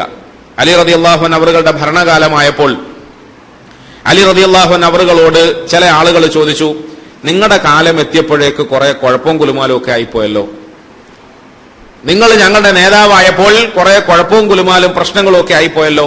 ഞങ്ങൾക്ക് മുമ്പ് അബൂബക്കർ സിദ്ദീഖ് റളിയല്ലാഹു അൻഹു ഞങ്ങളെ ഭരിച്ചു, അന്നൊരു കുഴപ്പമില്ല. ഉമർ റളിയല്ലാഹു അൻഹു ഭരിച്ചു, ഒരു കുഴപ്പമുണ്ടായിരുന്നില്ല. ഉസ്മാൻ റളിയല്ലാഹു അൻഹു ഭരിച്ചപ്പോഴും ഇത്രയും കുഴപ്പമില്ല. നിങ്ങൾ ഭരിച്ചപ്പോഴാണല്ലോ ഈ വലിയ കുഴപ്പമല്ല ഉണ്ടായത് എന്ന് പറഞ്ഞു. അലി റളിയല്ലാഹു അൻഹു അവറുകൾ വളരെ സൗമ്യമായി അയാൾക്ക് മറുപടി ഇങ്ങനെ കൊടുത്തു, അവരൊക്കെ ഭരിച്ചത് എന്നെ പോലത്തെ ആളുകളെയായിരുന്നു, ഞാൻ ഭരിക്കുന്നത് നിന്നെ പോലത്തെ ആളുകളെയാണ്, അതുകൊണ്ടാണ് കുഴപ്പം എന്ന് പറഞ്ഞു. സാധാരണഗതിയിൽ ഭരിക്കുന്ന ആളുകൾ ഭരണീയര് ഭരണാധിപന്മാരെയും പരസ്പരം സ്വാധീനിക്കുമെന്നാണ് നമുക്ക് അനുഭവത്തിന്റെ അടിസ്ഥാനത്തിൽ ബോധ്യപ്പെടുന്നത്. ഭരിച്ചുകൊണ്ടിരിക്കുന്ന ആളുകളുടെ വൃത്തികേടുകൾ വർദ്ധിപ്പിക്കുമ്പോൾ അത് നിത്യവും കണ്ടു വളരുന്ന ആളുകൾക്ക് അതുപോലെ ആകണമെന്നൊരു ആശ തോന്നും, ഒരു താല്പര്യം തോന്നും. അത് സ്വാഭാവികമാണ്, അത് സഹജമാണ്. റസൂലുള്ളാഹി സ്വല്ലല്ലാഹു അലൈഹി വസല്ലമ തങ്ങൾ അതുകൊണ്ടാണ് ഭരണാധികാരികളെ സംബന്ധിച്ചിട്ട് വളരെ ശക്തമായ ഭാഷയിൽ താക്കീത് നൽകിയത്. ഭരിക്കുന്ന ആളുകൾക്ക് നബി തങ്ങൾ നൽകിയ ഓരോരോ ഉപദേശങ്ങൾ വളരെ അർത്ഥവത്താണ്. ഇന്നത്തെ സമൂഹത്തിൽ നമുക്ക് പഠിപ്പിച്ചു കൊടുക്കാനുള്ള മൂല്യങ്ങളാണ്. പക്ഷേ അത് പഠിപ്പിച്ചു കൊടുക്കുകയും പകർന്നു കൊടുക്കുകയും ചെയ്യേണ്ട ഉത്തമ സമുദായത്തിലെ അംഗങ്ങൾക്ക് അതൊന്നും പകർത്താൻ കഴിയാതെ പോയതുകൊണ്ട് നമുക്ക് ഈ ഉന്നതമായ മൂല്യങ്ങൾ സമൂഹത്തോട് പ്രഖ്യാപിക്കാൻ കഴിയാതായി പോയി. ഒരച്ഛനോടൊരു മോൻ ചോദിച്ചു, അച്ഛാ രാഷ്ട്രീയം എന്ന് പറഞ്ഞാൽ എന്താണ്? അച്ഛനൊന്നും മിണ്ടിയില്ല. അവനെയും കൂട്ടിക്കൊണ്ട് കുറച്ച് ദൂരം പോയി. എന്നിട്ടൊരു വലിയ കടങ്ങിന്റെ മേലെ അവനെ എടുത്തു നിർത്തി. എന്നിട്ട് പറഞ്ഞു, മോനെ ഇങ്ങോട്ട് തുള്ളിക്കോ, അച്ഛൻ പിടിച്ചോളാം. ഇങ്ങോട്ട് തുള്ളിക്കോ, അച്ഛൻ പിടിച്ചോളാം. പിടിക്കോ? ആ പിടിക്കാം, അച്ഛൻ പിടിക്കാം, നീ തുള്ളിക്കോ. അങ്ങനെ ഈ അച്ഛൻ പറഞ്ഞ വാക്കിൽ വിശ്വസിച്ചുകൊണ്ട് മേലെ ആ പാവം എടുത്ത് തുള്ളി. അച്ഛൻ തുള്ളിയ മാത്രയിൽ നേരെ തിരിഞ്ഞു നിന്നു. അയാൾ താഴെ വീണു. അവൻ കരഞ്ഞു, ഒച്ച വെച്ചു, നിങ്ങൾ പറഞ്ഞിട്ടല്ലേ ഞാൻ തുള്ളിയത്, എന്താ എന്നെ പിടിക്കാഞ്ഞത്? നീ ചോദിച്ച ചോദ്യത്തിന് മറുപടി ഇതാണ് രാഷ്ട്രീയം. മേലെ നിൽക്കുന്ന മോനോട് തുള്ളിക്കോ എന്ന് പറയും, തുള്ളി കഴിയുമ്പോൾ ഞാൻ തിരിഞ്ഞു നിൽക്കും. ഇതാണ് രാഷ്ട്രീയം. സമൂഹത്തെ നയിച്ചുകൊണ്ടിരിക്കുന്ന, അവരെ ഭരിച്ചുകൊണ്ടിരിക്കുന്ന, തലപ്പത്തിരിക്കുന്ന തലതൊട്ടപ്പന്മാരെന്ന് പറയുന്ന വിഭാഗത്തിന്റെ സ്വഭാവവും ശൈലിയും പെരുമാറ്റവും സമൂഹത്തോട് ഇങ്ങനെയാണെങ്കിൽ അവർ ഭരിക്കുന്ന ജനങ്ങൾ എങ്ങനെയാ? നമ്മുടെ നാട്ടിൽ ഒരാള് മന്ത്രിയാകാൻ ആശിച്ച് നടക്കുകയായിരുന്നു, കുപ്പായം തേച്ച്. പക്ഷെ നടന്നില്ല. മകനാണ് ആ ഭാഗ്യം കിട്ടിയത്. അത് അയാൾക്ക് തീരെ ഇഷ്ടപ്പെട്ടില്ല. മകനെതിരെ അയാൾ എന്തെല്ലാം കുഴപ്പങ്ങൾ ഉണ്ടാക്കി, പറയാതിരിക്കാൻ നിർവാഹമില്ല. ഞാൻ ഈ വാർത്തകളൊക്കെ വായിക്കുമ്പോൾ എന്റെ ചോര ഇങ്ങനെ തിളയ്ക്കും. ഇടയ്ക്ക് വിചാരിക്കും ഒരു രാഷ്ട്രീയക്കാരനായിട്ട് ഇതിനൊക്കെ എതിരെ പ്രസംഗിക്കാൻ പോയാൽ എന്താന്ന് ചിലപ്പോൾ തോന്നിപ്പോവാറുണ്ട്. വ്യക്തമായ നിലയിൽ കണ്ടുകൊണ്ടിരിക്കുന്ന ഓരോരോ വൃത്തികേടുകളോട് സ്വാഭാവികമായും പ്രായത്തിന്റെ ചോരത്തിളപ്പ് ഇടക്കിടക്ക് ഇങ്ങനെ ഇളകാറുണ്ട്. പക്ഷെ ഇങ്ങനെ പിടിച്ചു വെക്കലാണ്, അല്ലേ? നമ്മളൊന്ന് ആലോചിച്ച് നോക്കിയേ, കുറെ നാളായി നമ്മൾ വായിക്കുന്ന ഈ കേരളത്തിന്റെ കലുഷിതമായ രാഷ്ട്രീയ സാഹചര്യം. മുസ്ലിം എന്ന പേരോടുകൂടി ഒരു ലീഗ് വന്നാൽ അവര് പറയുന്നതൊക്കെ വർഗീയ ചോയാവും. ബാക്കി കക്ഷികൾക്കൊക്കെ വർഗീയമായ നിലയിൽ എന്തും ചെയ്യാം. ഇവിടെ ഏറ്റവും കൂടുതൽ വർഗീയത പറയുന്നത് നായർ സമൂഹമാണ്. വർഗീയതയ്ക്ക് വേണ്ടി നിലകൊള്ളുകയും വർഗീയതയ്ക്ക് വേണ്ടിയിട്ട് വെടിപൊട്ടിക്കുകയും വർഗീയതയ്ക്ക് വേണ്ടിയിട്ട് വാദം നടത്തുകയും വർഗീയതയ്ക്ക് വേണ്ടിയിട്ട് കുതന്ത്രങ്ങൾ ആവിഷ്കരിക്കുകയും ചെയ്യുന്നതിൽ മമ്പന്മാരാണ്, മുമ്പന്തിയിൽ നിൽക്കുന്നവരാണ്. ഇപ്പൊ മന്ത്രി കസേരയിലിരിക്കാൻ അത്യാഗ്രഹം കൊണ്ട് കറങ്ങി നടന്ന് തീരെ നിവൃത്തിയില്ലാതെ വന്നപ്പോൾ അതിനോട് സാദൃശ്യമാകുന്ന ഒരു കസേര ഉണ്ടാക്കിയിട്ട് അതിന്റെ പവർ കൊടുത്തു, പദവി കൊടുത്തു, തൽക്കാലം ഒതുങ്ങി. കുറച്ചു മുമ്പ് വരെയും ഈ മകനെതിരെ വൃത്തികേടുകൾ പറഞ്ഞുകൊണ്ട് നടന്ന സ്വന്തം തന്ത തിരുത്തി പറഞ്ഞ എങ്ങനെയാണെന്നറിയോ? മുസ്ലിം സമുദായം ഒന്ന് കേൾക്കട്ടെ എന്ന് വിചാരിച്ച് ഞാനിത് പറയാം. എന്താ പറഞ്ഞെന്നറിയോ? എന്റെ മോനെ കുറിച്ചിട്ട് ആളുകൾ ഇങ്ങനെ അപരാധം പറയുക, അവന് പെണ്ണിനോട് ബന്ധമുണ്ട് പോലും, അവൻ സിനിമക്കാരനല്ലേ, അവൻ പെണ്ണിനോട് ബന്ധപ്പെടാതെ എങ്ങനെയാണ് സിനിമക്കാരനാകാൻ കഴിയുക? അവൻ പെണ്ണിനെ ചുംബിച്ചെന്നാണ് ആളുകൾ പറയുന്നത്. ചുംബിച്ചാൽ പൈസ കിട്ടൂലേ? സിനിമയാണ്, കൂടുതൽ സമയം ചുംബിച്ചാൽ കൂടുതൽ പൈസ കിട്ടും. അതുകൊണ്ട് സിനിമക്കാരനായ എന്റെ മോന് അതൊന്നും ചെയ്തത് തെറ്റല്ല. ഒരു തന്ത മകനെ ഇരുത്തിക്കൊണ്ട് ഇത്രയും വൃത്തികേടുകൾ പറയണമെങ്കിൽ അത് രാഷ്ട്രീയ കുപ്പായത്തിന്റെ ഉള്ളിലല്ലാതെ തോലിന് സാധിക്കൂല. പടച്ചോ നമുക്ക് കാര്യം മനസ്സിലാക്കി തരുമാറാകട്ടെ. വൽമൂഫൂന ബിഅഹദിഹിം ഇദാ അഹദു എന്ന വചനത്തിലൂടെ റമദാൻ കഴിഞ്ഞിട്ട് പൊതുജീവിതത്തിലേക്ക് ഇറങ്ങാൻ പോകുന്ന മുസ്ലിം സമുദായത്തിന് നൽകുന്ന സതുപദേശത്തിൽ അല്ലാഹു തആല സൂചിപ്പിക്കുന്നത് ഈ കാര്യങ്ങളൊക്കെയാണ്. ഞാൻ വെറുതെ പറഞ്ഞതാണെന്ന് വിചാരിക്കണ്ട. എന്തിനാ ഇതൊക്കെ പറയുന്നത് റമദാനിന്റെ താലീമിൽ എന്നും നിങ്ങൾ വിചാരിക്കണ്ട. ഇതൊക്കെയാണ് ഖുർആൻ നമ്മളോട് പറഞ്ഞു പഠിപ്പിക്കുന്നത്. ഇതൊക്കെയാണ്. ഇത്രയും തൊലിക്കട്ടിയോടുകൂടി സംസാരിക്കണമെങ്കിൽ അത് രാഷ്ട്രീയക്കാരനെ കൊണ്ടല്ലാതെ ആവൂല. ഒരച്ഛനും അമ്മയും അവരുടെ മകനെ കുറിച്ചിട്ട് ഇങ്ങനെ ചർച്ച ചെയ്ത്, നമ്മളെ മോൻ വളർന്നു വലുതായില്ലേ, സ്കൂൾ പഠനമൊക്കെ കഴിഞ്ഞിപ്പോ കോളേജിലായി, അവന്റെ കൂട്ടുകെട്ടൊക്കെ എങ്ങോട്ടോ ഒക്കെ അങ്ങനെ മാറിക്കൊണ്ടിരിക്കുകയാണ്, എന്താവും അവന്റെ ഗതി എന്നൊരു പിടുത്തവും ഇല്ല. നമ്മൾ പ്രാർത്ഥിക്കുന്നുണ്ടല്ലോ, പള്ളിയിൽ പോകുമ്പോൾ എപ്പോഴും നമ്മൾ പ്രാർത്ഥിക്കാറുണ്ടല്ലോ, അച്ഛനോട് പറഞ്ഞേൽപ്പിച്ചിട്ടുണ്ടല്ലോ എന്ന് ഭാര്യ സമാധാനിപ്പിച്ചപ്പോൾ അതൊന്നും പറഞ്ഞിട്ട് കാര്യമില്ല, ഇന്നത്തെ കാലമല്ലേ, മോൻ വടക്കായി പോയാൽ എന്ത് ചെയ്യും എന്നൊക്കെ ഇങ്ങനെ വേദന പറഞ്ഞു. അപ്പൊ അച്ഛൻ പറയും, ഒരു കാര്യം ചെയ്യാം, ഇന്ന് രാത്രി നമുക്ക് നമ്മുടെ മോനെ കുറിച്ചിട്ട് ഒരു പരിശോധന, ഒരു പരീക്ഷണം നടത്താം. ഇന്ന് രാത്രി അവന് വൈകിട്ട് ചങ്ങായിമാരുടെ കൂട്ടത്തിൽ നിന്ന് വരുമല്ലോ, 4 കാലിലും 5 കാലിലും ഒക്കെ ആടി വരുമല്ലോ. ഏതായാലും അതുവരെ നമുക്ക് കാത്തിരിക്കാം. നമ്മുടെ മകൻ ഭാവിയിൽ ആരാകുമെന്നറിയാൻ നമുക്കൊരു ചെറിയ പരീക്ഷണം നടത്താം. അങ്ങനെ ഭാര്യയും ഭർത്താവും തമ്മിൽ തീരുമാനിച്ചിട്ട് മോൻ കയറി വരുന്ന സമയം വരെ കാത്തിരുന്നു. എന്താ പരീക്ഷണം എന്ന് വെച്ചാൽ, ഡൈനിങ് ടേബിളിന്റെ മുകളിൽ 2-3 സാധനങ്ങൾ അവർ എടുത്തു വെച്ചു. അച്ഛനും അമ്മയും ഒരു ഭാഗത്ത് ഒളിഞ്ഞിരുന്ന് നോക്കി. അവൻ കയറി വരുമ്പോൾ ഇത് നോക്കിയിട്ട് ഇതിൽ നിന്ന് ഏതാണ് എടുക്കുന്നത് എന്ന് നമുക്ക് നോക്കാം. അതിലൊന്ന് വെച്ചിരുന്നത് ഒരു വേദഗ്രന്ഥമാണ്, ബൈബിളിന്റെ ഒരു കോപ്പി വെച്ചു. പിന്നൊന്ന് അയാൾ വെച്ചത് ഒരു നോട്ടുകെട്ടാണ്, രൂപയുടെ ഒരു നോട്ടുകെട്ട് വെച്ചു. പിന്നൊന്ന് അവൻ വെച്ചത് ഒരു മദ്യക്കുപ്പിയാണ്. ഇത് 3ഉം വെച്ചു. കയറി വരുമ്പോൾ നമ്മളുടെ മകൻ ബൈബിൾ നോക്കിയിട്ട് ബൈബിൾ എടുത്താൽ സന്തോഷമായി, അവൻ താമസിയാതെ ഒരു പാതിരിയാകുമല്ലോ എന്ന് നമുക്ക് സമാധാനിക്കാം. അതല്ല, അവൻ നോട്ടുകെട്ടാണ് എടുക്കുന്നതെങ്കിൽ കോശയില്ല, അവൻ പാതിരി ആയില്ലെങ്കിലും കുരുത്തക്കേടില്ലാതെ പണമുണ്ടാക്കും, പൈസയോട് അവന് താല്പര്യമുണ്ട് എന്ന് ആശ്വസിക്കാം. അതുമല്ല, മദ്യക്കുപ്പിയാണ് എടുക്കുന്നതെങ്കിൽ പിന്നെ നമ്മുടെ മോന് കുടിയനാകുമല്ലോ എന്ന് നമുക്ക് വേദനിക്കാം. അങ്ങനെ രണ്ടുപേരും പരീക്ഷണത്തിന് വേണ്ടി കാത്തിരുന്നു. കുറെ സമയം വൈകി കഥാപുരുഷൻ കടന്നു വന്നു. അദ്ദേഹം കയറി വന്നപ്പോൾ ഇങ്ങനെ 2-3 സാധനങ്ങൾ പതിവിന് വിരുദ്ധമായിരിക്കുന്നു. നന്നായി എല്ലാം ഒന്ന് നോക്കി പഠിച്ചു. മെല്ലെ അവന് ആദ്യം ഈ പൈസക്കെട്ടെടുത്തിട്ട് ആരും കാണുന്നില്ല എന്ന് ഉറപ്പുവരുത്തിയിട്ട് കീശയിൽ തിരികി. രണ്ടാമതായി ആ മദ്യക്കുപ്പി എടുത്തിട്ട് അവൻ അവന്റെ കക്ഷത്തൊളിപ്പിച്ചു.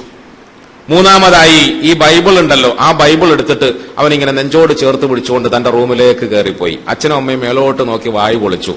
നമ്മളിനി എന്താ പറയാ?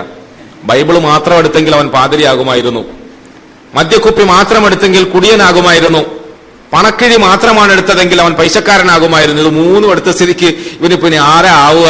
ഇത് 3 എടുത്ത സ്ഥിതിക്ക് ഇവൻ ആരാ ആവുക? അച്ഛനും അമ്മയും കുറെ നേരം ആലോചിച്ചിട്ട് അച്ഛൻ പറഞ്ഞു, ഇത് 3 എടുത്ത സ്ഥിതിക്ക് ഇനി അവൻ ആകാൻ സാധ്യതയുള്ളത് ഒരു രാഷ്ട്രീയക്കാരനാണ്. കാരണം ഇത് 3ഉം കൂടെ ഒന്നിച്ചു കൊണ്ടുപോകാൻ രാഷ്ട്രീയക്കാർക്ക് മാത്രമേ സാധിക്കൂ. തൊപ്പിയിട്ട് റമദാൻ ആകുമ്പോൾ ഇഫ്താർ സംഗമത്തിൽ കടകടാന്ന് പ്രസംഗിക്കും. അപ്പോഴവരെ കണ്ടാൽ ഒരു വലിയ മുത്തക്കിയാന്ന് തോന്നും. കുറച്ചു കഴിഞ്ഞപ്പോ ഓണത്തിന്റെ ആഘോഷം വരുമ്പോൾ അത്തരം സദസ്സുകളിൽ കയറി നിന്നിട്ട് അവിടെ തകർപ്പൻ പ്രസംഗം നടത്തും. അവരും പറ്റും, ഇവരും പറ്റും, അതും പറ്റും, ഇതും പറ്റും, അങ്ങും ഇങ്ങും ആണും പെണ്ണുമല്ലാത്ത തരത്തിൽ ആവശ്യത്തിനനുസരിച്ചിട്ട് കോലം മാറ്റാനും ചുവട് മാറ്റാനും വാക്ക് മാറ്റാനും ഒക്കെ കഴിയുന്ന ഈ വിഭാഗത്തെയാണ് സമൂഹം നോക്കിക്കാണുന്നത്. ഇന്ന് നമ്മുടെ നാട്ടിൽ പൊതുവെ, ഞാനിത് എന്തിനാണെന്നറിയോ ഇത്ര കാര്യമായി പറയുന്നത്, പൊതുജനങ്ങളുടെ പ്രത്യേകിച്ച് പുതിയ തലമുറയുടെ ട്രെൻഡ് എന്താണെന്ന് വെച്ചാൽ, അവര് കാണുന്നത് അല്ലെങ്കിൽ അവർ ഫോളോ അപ്പ് ചെയ്യാൻ വേണ്ടിയിട്ട്, അവര് അനുകരിക്കാൻ വേണ്ടിയിട്ട് മുമ്പിൽ കാണുന്ന രണ്ട് വിഭാഗം. ഒന്ന് രാഷ്ട്രീയക്കാരാണ്, മന്ത്രിമാരും MLA-മാരും MP-മാരും. അവർ ചട്ടപടാന്ന് അങ്ങോട്ടും ഇങ്ങോട്ടും പാറി മറക്കുന്ന അവരുടെ വാഹന വ്യൂഹങ്ങളും ഇതൊക്കെ കാണുമ്പോൾ അങ്ങനെ ആകണമല്ലോ എന്നൊരു അത്യാഗ്രഹം നമ്മുടെ പുതിയ തലമുറയുടെ മനസ്സിൽ അങ്കുരിക്കുന്നുണ്ട്. രണ്ടാമതായി, നമ്മളുടെ സമൂഹത്തിന്റെ മനസ്സിൽ അനുകരിക്കുന്നതിന് വേണ്ടി എപ്പോഴും അവർ പൂജിച്ചുകൊണ്ട് നടക്കുന്നത് സിനിമാ സ്റ്റാറുകളെയാണ്, ഇങ്ങനത്തെ അഭിനേതാക്കളെയാണ്. ഈ രണ്ട് വിഭാഗത്തെയാണ് നമ്മുടെ തലമുറ അനുകരിക്കാൻ ശ്രമിക്കുന്നത്. നമ്മുടെ തലമുറയുടെ വസ്ത്രം പരിശോധിച്ചാൽ നമുക്കത് കാണാം, അവരുടെ ജീവിത ശൈലി പരിശോധിച്ചാൽ നമുക്കത് കാണാം, അവർ മുടിമുറിക്കുന്നത് പരിശോധിച്ചാൽ നമുക്കത് കാണാം. ഈ രണ്ട് വിഭാഗത്തെയാണ് നമ്മുടെ തലമുറ പലപ്പോഴും അല്ല എപ്പോഴും അനുകരിക്കാൻ വേണ്ടിയിട്ട്, മാതൃകയാക്കാൻ വേണ്ടിയിട്ട് പകർത്താറുള്ളത്. അതുകൊണ്ടാണ് ഈ വിഭാഗത്തെ സംബന്ധിച്ചിട്ട് നന്നായി നമ്മൾ അറിയണമെന്ന അടിസ്ഥാനത്തിൽ ഞാനിതൊക്കെ യാദൃച്ഛികമായി സൂചിപ്പിച്ചത്. പടച്ചവൻ പറയുന്നു, പുണ്യവാളനാകാൻ ആഗ്രഹിച്ചുകൊണ്ട് പരിശുദ്ധ റമദാനിന്റെ ഈ നാളുകളിൽ ഇബാദത്തെടുത്ത മനുഷ്യർ ആദ്യം പറഞ്ഞ ആദർശ വിശുദ്ധിയോടൊപ്പം ആചാരങ്ങളിലും അനുഷ്ഠാനങ്ങളിലും ശ്രദ്ധ ചെലുത്തുന്നതിനോടൊപ്പം നിർബന്ധമായ ഇബാദത്തുകളെയും സാമ്പത്തിക രംഗത്തിന്റെ വിശുദ്ധിയെയും പാലിക്കുന്നതിനോടൊപ്പം സമൂഹവുമായുള്ള ബന്ധത്തിൽ ആളുകൾക്ക് നൽകുന്ന വാക്കുകൾ കൃത്യമായി പാലിക്കണം. വാക്ക് പാലിക്കുന്ന വിഷയത്തിൽ മുഹമ്മദ് മുസ്തഫ സല്ലല്ലാഹു അലൈഹി വസല്ലമ തങ്ങളുടെ സമുദായം കണിശതയുള്ളവരാണ്. ഹാറൂൺ റഷീദിന്റെ കാലഘട്ടം, ഒരു രാജാവിന്റെ കാലഘട്ടം. ആ രാജാവിന്റെ കാലഘട്ടത്തിൽ രാജകീയമായ പദവിയോടുകൂടി അദ്ദേഹത്തിന്റെ രഥത്തിൽ പൊതുനിരത്തിലൂടെ യാത്ര ചെയ്യുകയാണ്. യാത്ര ചെയ്യുന്ന സമയത്ത് ഒരു പാവപ്പെട്ട മനുഷ്യൻ കൈവണ്ടി വലിച്ചുകൊണ്ട് കടന്നു വരുന്നു. അവനെ സംബന്ധിച്ചിടത്തോളം അവന്റെ വീട്ടിൽ കഴിഞ്ഞുകൂടുന്ന പാവപ്പെട്ട കുടുംബാംഗങ്ങൾക്ക് ചെലവിന് കൊടുക്കാനുള്ള മാർഗം അന്വേഷിച്ചുകൊണ്ടുള്ള അധ്വാനമാണ് അവന്റെ കൈവണ്ടി. ഈ കൈവണ്ടിയുമായി നടന്ന് കഷ്ടപ്പെട്ട് വിയർപ്പൊലിപ്പിച്ചിട്ട് വൈകുന്നേരം എണ്ണി വാങ്ങുന്ന തുട്ടുകളാണ് അവന്റെ വീട്ടിൽ അവനെയും പ്രതീക്ഷിച്ച് വിശപ്പോടെ കാത്തിരിക്കുന്ന കുടുംബത്തിന്റെ അന്നമായി കൊണ്ടെത്തിക്കേണ്ടത്. അവൻ ഇങ്ങനെ കഷ്ടപ്പെട്ട് വരുന്നതിനിടയിൽ രാജാവിന്റെ വാഹന വ്യൂഹം വന്നു. മന്ത്രിമാരുടെ അല്ലെങ്കിൽ പ്രധാനമന്ത്രിയുടെയോ പ്രസിഡന്റിന്റെയോ ഒക്കെ വാഹന വ്യൂഹങ്ങൾ വരുമ്പോൾ ആ പരിസരത്തൊന്നും ആൾക്ക് നിൽക്കാൻ കഴിയില്ലല്ലോ. അതുവഴി പോകുന്ന ആളുകൾക്കൊക്കെ തടസ്സങ്ങൾ സൃഷ്ടിക്കും, വിഷമങ്ങളും പ്രയാസങ്ങളും ഉണ്ടാവും. ഇതുപോലെ രാജപാതയിലൂടെ രാജാവിന്റെ വാഹനം വന്നപ്പോൾ ഈ പാവപ്പെട്ട കൈവണ്ടിക്കാരൻ വന്നത് രാജാവിന് ഇഷ്ടപ്പെട്ടില്ല. അതിലും വിശേഷിച്ച് ആ രാജാവിന്റെ വാഹനം അറിയാതെ ഇതിലൊന്ന് മുട്ടിപ്പോയി. ഇല മുള്ളിൽ വീണാലും മുള്ളിലയിൽ വീണാലും കേട് പാവപ്പെട്ട കൈവണ്ടിക്കാരനാണ്. കൈവണ്ടിക്കാരനെ കുറ്റക്കാരനായി ചിത്രീകരിച്ചു. അയാൾക്കെതിരെ രാജാവ് ശക്തമായ ഓർഡർ ഇട്ടു, ഇവനെ പിടിച്ച് അറസ്റ്റ് ചെയ്യണം, കൊട്ടാരത്തിൽ കൊണ്ടുവരണം, കൊല ചെയ്ത് കളയണം എന്ന് പറഞ്ഞു. കാരണം എന്താ, രാജാവ് പോകുന്ന വഴിയിൽ സുരക്ഷാ പ്രോബ്ലം ഉണ്ടാക്കിയ ആളാണ്. അവൻ ഒരു സുരക്ഷാ പ്രോബ്ലം ഉണ്ടാക്കിയില്ല, അവൻ അവന്റെ കുടുംബത്തിന്റെ വയറ്റ് പ്രോബ്ലം പരിഹരിക്കാൻ വേണ്ടിയിട്ട് കഷ്ടപ്പെട്ട് കൈവണ്ടി വലിക്കുകയാണ്. ഈ രാജാവ് അവനെ കൊട്ടാരത്തിൽ കൊണ്ടുവന്നു. അവനോട് ശക്തമായ നിലയിൽ വിധി പ്രഖ്യാപിച്ചു. അയാളെ അറുകൊല ചെയ്യാൻ, തല കൊയ്യാൻ കൽപ്പന പുറപ്പെടുവിച്ചു. അങ്ങനെ വിധി നടപ്പാക്കാൻ വേണ്ടി കൊണ്ടുവന്നപ്പോൾ അവന് അപേക്ഷിച്ചു, രാജാവേ, എന്നെ കൊല ചെയ്യുന്നതിൽ എനിക്ക് പരാതിയില്ല, പക്ഷേ എന്റെ വീട്ടിൽ ഞാൻ വരുന്നതും കാത്തിരിക്കുന്ന എന്റെ വൃദ്ധരായ മാതാപിതാക്കളുണ്ട്, എന്റെ ഭാര്യയും കുഞ്ഞുങ്ങളുമുണ്ട്. ആ ഭാര്യയും കുഞ്ഞുങ്ങളും വൃദ്ധരായ മാതാപിതാക്കളും എന്നെ പ്രതീക്ഷിച്ചിരിക്കുകയാണ്. അവരുടെ അടുക്കൽ ചെന്ന് അവരെ ആശ്വസിപ്പിക്കണം, അവരോട് ഈ കാര്യം പറയണം. അവർക്ക് ഇനി അങ്ങോട്ട് ഭാവിയിൽ ജീവിക്കാൻ ആവശ്യമായ എന്തെങ്കിലും സംവിധാനങ്ങൾ ഒരുക്കി കൊടുക്കണം. അതുകൊണ്ട് എനിക്ക് ദയവ് ചെയ്ത് ഒന്ന് പോയി വരാനുള്ള അനുമതി തരണം, സാവകാശം തരണം. രാജാവ് പറഞ്ഞില്ല, ഇതൊക്കെ നിന്റെ അടവാണ്, നിന്നെ ഒരു കാരണവശാലും ഇനി പിന്തിക്കൂല, നിന്നെ കൊല ചെയ്യപ്പെടുക തന്നെ ചെയ്യും. ഒരു നിലയിലും രാജാവ് വിട്ടുവീഴ്ച ചെയ്യുന്നില്ലെന്ന് കണ്ടപ്പോൾ ആ സദസ്സിലുണ്ടായിരുന്ന ഒരു മനുഷ്യൻ എഴുന്നേറ്റ് നിന്നിട്ട് പറഞ്ഞു, രാജാവേ, ഞാൻ അവന് വേണ്ടി ജാമ്യം നിൽക്കാം. അവൻ പോയി വരുന്നത് വരെയും ഞാൻ ഇവിടെ ജാമ്യം നിൽക്കാം. ഒരു പക്ഷേ അവൻ വന്നില്ലെങ്കിൽ അവന് പകരം എന്നെ കൊല ചെയ്യാമല്ലോ നിങ്ങൾക്ക്. അത് ശരിയാണ്, അറിഞ്ഞുകൊണ്ട് വേണം പറയാൻ, ഇത് കൊലക്കയറിന്റെ വിഷയമാണ്. ഇവനെങ്ങാനും സമയത്ത് എത്തിയിട്ടില്ലെങ്കിൽ പകരം നിന്നെ കൊല ചെയ്യുന്നതാണ്. ആട്ടെ, ഞാനത് സമ്മതിച്ചിരിക്കുന്നു. അങ്ങനെ ആ പാവപ്പെട്ട മനുഷ്യൻ പുറപ്പെട്ടു പോയി. അയാൾ വീട്ടിലെത്തി കാര്യങ്ങൾ തന്റെ ഉപ്പനോട് പറഞ്ഞു. ഭാര്യയെ അറിയിച്ചില്ല, മക്കളെ അറിയിച്ചില്ല. പക്ഷെ ഉപ്പയോടുള്ള തന്റെ സംസാരം ഒളിഞ്ഞു നിന്ന് ഭാര്യ കേട്ടു. അവൾ വാവിട്ട് കരഞ്ഞു. അവൾ പറഞ്ഞു, നിങ്ങൾ ഏതായാലും അവിടുന്ന് രക്ഷപ്പെട്ടില്ലേ, ഇനി അങ്ങോട്ട് പോകണ്ട, ആരറിയാനാണ് നിങ്ങളെ, നമുക്ക് ഒളിച്ചെവിടെങ്കിലും ഒളിച്ച് രക്ഷപ്പെടാം. പക്ഷെ അദ്ദേഹം പറഞ്ഞു, ഇല്ല, ഒരിക്കലുമില്ല, എനിക്ക് പകരം എന്നെ വിശ്വസിച്ചുകൊണ്ട് ഒരു മനുഷ്യൻ ജാമ്യം നിൽക്കുന്നുണ്ട്, ഞാൻ പോകാതിരുന്നാൽ അയാൾ എനിക്ക് പകരം കൊല ചെയ്യപ്പെടും, അയാളുടെ കുടുംബം അനാഥയാകും. വാപ്പ പറഞ്ഞു, മോനെ, ഒരു കാരണവശാലും നീ ഭയപ്പെടണ്ട, നീ പടച്ചവനെ പേടിച്ച് ജീവിക്കാനായി ഞാൻ നിന്നെ വളർത്തിയവനാണ്, അതുകൊണ്ട് വാക്ക് പറഞ്ഞാൽ അത് പാലിക്കുക തന്നെ വേണം, ഒരു കാരണവശാലും അതിൽ നിന്നും പിന്നോക്കം പോകരുത്, നിന്റെ ജീവൻ പോയാലും ശരി, മോൻ പൊയ്ക്കൊള്ളുക. വാപ്പ അവനെ പറഞ്ഞ് യാത്രയാക്കി. കുടുംബം വാവിട്ട് കരഞ്ഞു. കൊച്ചു കിടാങ്ങൾ ഇതൊന്നും അറിയാതെ ഉപ്പ വൈകുന്നേരം വരുമല്ലോ എന്ന പ്രതീക്ഷയിൽ ഉപ്പാനോട് ചിരിച്ചു കളിച്ചിട്ട് യാത്ര പറഞ്ഞു. ഉപ്പ ഇറങ്ങി പുറപ്പെട്ടു. ഇവിടെ കൊട്ടാരത്തിൽ എത്തേണ്ട സമയം ഏകദേശം അടുത്തു. സൂര്യൻ അസ്തമിക്കാനായി. സൂര്യാസ്തമയത്തിന് മുമ്പ് ആ മനുഷ്യന്റെ തല കൊയ്യണമെന്നാണ് രാജവിധി. ഏകദേശം സൂര്യൻ അസ്തമിക്കാൻ അടുത്തിട്ടും വരാമെന്ന് പറഞ്ഞ ആള് വരുന്നില്ല. ജാമ്യം നിന്ന ആളിലേക്ക് എല്ലാവരും സഹതാപത്തോടെ നോക്കി. നിന്റെ കാര്യം കഷ്ടാണ്, നീ ഒരു പരിചയമില്ലാത്ത ഏതോ ഒരുത്തന് വേണ്ടി ജാമ്യം നിന്നത് എന്തിനാണ്, നിന്റെ ജീവൻ എന്തിനാണ് നീ ബലി കഴിച്ചത് എന്നൊക്കെ ആളുകൾ ചോദിച്ചു.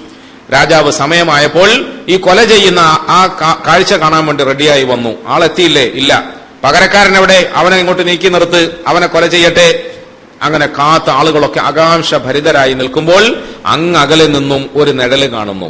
ഓടിക്കതച്ച് കഷ്ടപ്പെട്ട് പ്രയാസപ്പെട്ട് ഒരാൾ കടന്നു വരുന്നു. അയാൾ മെല്ലെ സദസ്സിന്റെ മുമ്പിൽ വന്ന് നിന്നിട്ട്, രാജാവേ, അയാളെ കൊലപ്പെടുത്തരുത്, ഇതാ ഞാൻ റെഡി, എന്നെ കൊന്നോളുക, ഞാൻ എത്തിയിരിക്കുന്നു.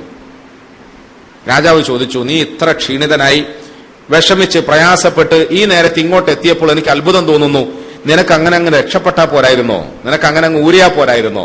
ഒരിക്കലുമില്ല, ഞാനൊരു മുസ്ലിമാണ്. ഞങ്ങളുടെ നബി സല്ലല്ലാഹു അലൈഹി വസല്ലം വാക്ക് പറഞ്ഞാൽ ആ വാക്ക് പാലിക്കണമെന്ന് പഠിപ്പിച്ചു. ആ വാക്കിന്റെ മുമ്പിൽ ഞങ്ങളുടെ ജീവൻ പകരം കൊടുക്കേണ്ടി വന്നാലും ഞങ്ങൾ അത് പരിഗണിക്കാറില്ല. ഞങ്ങൾക്ക് ജീവനേക്കാൾ വലുത് ഞങ്ങളുടെ വാക്കാണ്, ഞങ്ങളുടെ വ്യക്തിത്വമാണ്. ഞങ്ങളുടെ നബി ഞങ്ങളെ അങ്ങനെയാണ് പഠിപ്പിച്ചിരിക്കുന്നത്. അദ്ദേഹം ചോദിച്ചു, നീ എന്തുകൊണ്ടാണ് ഇത്രയും വൈകിയത്, എന്താണ് ഇങ്ങനെ ലേറ്റായത്? അതൊരു വലിയ കഥയാണ്, ഒരു വലിയ സംഭവമാണ്. ഞാൻ നിങ്ങളോട് ആവശ്യപ്പെട്ടതുപോലെ ഞാൻ വീട്ടിൽ പോയി എന്റെ കുടുംബത്തിനെ ആശ്വസിപ്പിച്ചു, സമാധാനിപ്പിച്ചു. ഇങ്ങോട്ട് മടങ്ങി വരുന്നതിന് വേണ്ടി ഞാൻ ദ്രുതഗതിയിൽ യാത്ര ചെയ്തു. വരുന്ന വഴിയിൽ ഒരു നദി കടന്നാണ് ഞാൻ വരേണ്ടത്. പതിവ് തോണിക്കാരനെ സഹായം തേടി ആ തോണിയിൽ കയറി. ഞങ്ങൾ ഏകദേശം നദിയുടെ നടുക്കെത്തിയപ്പോൾ തോണി ഒലഞ്ഞു, ആ തോണി മറിഞ്ഞു. അതിൽ നിന്ന് ആളുകളൊക്കെ വെള്ളത്തിൽ വീണു. പലർക്കും ജീവാഭാവം സംഭവിച്ചു. ഞാൻ ആ സമയത്ത് അള്ളാഹുവിനോട് ആത്മാർത്ഥമായ നിലയിൽ വാവിട്ട് കരഞ്ഞ് ദുആ ചെയ്തു, അള്ളാഹുവേ, ഈ വെള്ളത്തിൽ മുങ്ങി മരിക്കാനാണ് എന്റെ വിധിയെങ്കിൽ അത് നിന്റെ വിധിയാണ്. ഏതായിരുന്നാലും ചില്ലറ മിനിറ്റുകൾക്ക് ശേഷം എന്റെ തല കൊയ്യപ്പെടും, ഞാൻ മരണത്തിന് വിധേയനാകും, ഞാൻ മരിക്കാൻ വേണ്ടി ഇരിക്കുകയാണ്. ഒരു പക്ഷേ ആ നിലയിൽ എന്നെ മരിക്കാൻ അള്ളാഹുവെ നീ അനുവദിക്കാതെ ഈ വെള്ളത്തിൽ മുങ്ങി മരിക്കാനാണ് എന്റെ വിധിയെങ്കിൽ അതിന്റെ പേരിൽ എന്നെ വിശ്വസിച്ചുകൊണ്ട് എനിക്ക് ജാമ്യം നിന്ന ഒരു പാവപ്പെട്ട മനുഷ്യന്റെ ജീവൻ അപകടത്തിലാകും. മാത്രമല്ല എന്റെ മക്കളുടെ ജീവിതകാലം മുഴുവനും അവരുടെ ഉപ്പ വാക്കുപാലിക്കാത്തവനാണെന്ന പേരുദോഷം കിട്ടും. പടച്ചവനെ, നീ എന്നോട് കരുണ കാണിക്കണം, നീ എന്റെ ജീവൻ അല്പനേരത്തേക്കെങ്കിലും ദീർഘിപ്പിച്ചു തരണമെന്ന് ഞാൻ ദുആ ചെയ്തു. എന്റെ ദുആ അല്ലാഹു കബൂലാക്കി. പൊളിഞ്ഞ തോണിയുടെ ഒരു കഷ്ണം പലകയിൽ പിടിച്ച് ഞാൻ നീന്തി കരക്കണിഞ്ഞു. ഞാൻ മെനക്കെട്ടിട്ട് ഇവിടെ എത്തിയതാണ്, ഇനി ഇതാ എന്റെ തല കൊയ്തോളുക എന്ന് പറഞ്ഞു. രാജാവ് ഇത് ശ്രദ്ധിച്ചു കേട്ടു. അയാളുടെ മനസ്സിന് ചെറിയ മാറ്റമുണ്ടായി. ജാമ്യം നിന്ന ആളെ അരികിൽ വിളിച്ചിട്ട് ചോദിച്ചു, അല്ല, ഞാൻ നിന്നോട് ചോദിക്കട്ടെ, ഇവനെ നിനക്ക് ഇതിനു മുമ്പ് അറിയുമോ? ഇല്ല. ഇവനെ ഇതിനു മുമ്പ് നിനക്കറിയുമോ? ഇല്ല. ഒരു പരിചയവുമില്ലാത്ത ഇവന് വേണ്ടി നീ എങ്ങനെയാണ് ജാമ്യം നിന്നത്? എന്ത് വിശ്വാസത്തിന്റെ പുറത്താണ് നീ ജാമ്യം നിന്നത്? ആ മനുഷ്യൻ പറഞ്ഞു, രാജാവേ, ഇദ്ദേഹത്തിന്റെ മുഖഭാവത്തിൽ നിന്നും അയാൾ ഒരു സാധുവാണെന്ന് മനസ്സിലായി, ഒരു സത്യവിശ്വാസിയാണെന്ന് ബോധ്യമായി. ഒരു സാധുവായ സത്യവിശ്വാസി ചെയ്യുന്ന വാക്ക് ഒരിക്കലും ലംഘിക്കുകയില്ല എന്നെനിക്ക് ഉറപ്പുണ്ട്. മാത്രമല്ല, ഞാനൊരു ഇസ്ലാം മത വിശ്വാസിയാണ്. എന്നെ സംബന്ധിച്ചിടത്തോളം ഒരു സഹോദരൻ പെട്ടുപോയ വിഷമത്തിൽ അവനെ സഹായിക്കാൻ ഇറങ്ങി പുറപ്പെട്ടാൽ അള്ളാഹു എന്നെ സഹായിക്കുമെന്ന് ഞങ്ങളുടെ ദീൻ ഞങ്ങളെ പഠിപ്പിക്കുന്നുണ്ട്. അതുകൊണ്ട് അള്ളാഹിന്റെ സഹായത്തിൽ വിശ്വസിച്ചാണ് ഞാൻ ഇങ്ങനെ ജാമ്യം നിന്നത്. ഇത് രണ്ടും കേട്ടപ്പോൾ മഹാനായ ആ രാജാവ് പറഞ്ഞു, നിങ്ങൾ എന്റെ മനസ്സ് മാറ്റി. ഞാൻ യഥാർത്ഥത്തിൽ ഒരു മനുഷ്യ മനസ്സിന്റെ ഉടമയല്ല. ഞാൻ ക്രൂര വിനോദക്കാരനായിരുന്നു. ഞാൻ ആഡംബരങ്ങളിൽ ആകൃഷ്ടനായി ജീവിക്കുകയായിരുന്നു. എനിക്ക് മനുഷ്യത്വം എന്താണെന്ന് അറിയില്ല, മനുഷ്യന്റെ മനസ്സെന്താണെന്ന് അറിയില്ല, പാവപ്പെട്ടവന്റെ വേദന എന്താണെന്ന് അറിയില്ല, അധ്വാനിക്കുന്നവന്റെ വേദന എന്താണെന്ന് അറിയില്ല. നിങ്ങൾ എന്റെ മനസ്സ് മാറ്റി. നിങ്ങൾ രണ്ടുപേരും ഇന്നു മുതൽ എന്റെ കൊട്ടാരത്തിലെ പ്രധാന മന്ത്രിമാരായി കഴിയണം, എന്റെ വിശ്വസ്തരായ സേവകന്മാരായി നിങ്ങൾ കഴിയണം. പ്രിയമുള്ളവരെ, ഉമർ ഇബ്നുൽ ഖത്താബ് റളിയല്ലാഹു അൻഹു അവരുടെ ഭരണകാലത്ത് ഇതേ രൂപത്തിൽ ഒരു സംഭവം ഉണ്ടായി എന്ന് പറഞ്ഞാൽ മുസ്ലിം ഉമ്മത്തിനെ സംബന്ധിച്ചിടത്തോളം, മുസ്ലിം സമുദായത്തെ സംബന്ധിച്ചിടത്തോളം അവർക്ക് അവരുടെ ഹബീബായ റസൂൽ സല്ലല്ലാഹു അലൈഹി വസല്ലമ തങ്ങൾ പഠിപ്പിച്ച ജീവിത ക്രമത്തിൽ നിന്നും അവരുടെ കഴുത്തറുത്തു മാറ്റേണ്ടി വന്നാലും അവരുടെ വാക്കിന് അവർ വ്യത്യാസം കാണിക്കുകയില്ല. അവർക്ക് കോടികളുടെ നഷ്ടം സംഭവിച്ചാലും അവര് നഷ്ടത്തെക്കാൾ വലുത് പടച്ചവനെ ഭയന്നുകൊണ്ട് വാക്കുപാലിക്കലാണ് വലുതെന്ന് വിശ്വസിക്കും. അതുകൊണ്ട് അവർ പറഞ്ഞാൽ ആ പറഞ്ഞതിൽ നിങ്ങൾക്ക് വിശ്വസിക്കാവുന്നതാണ്.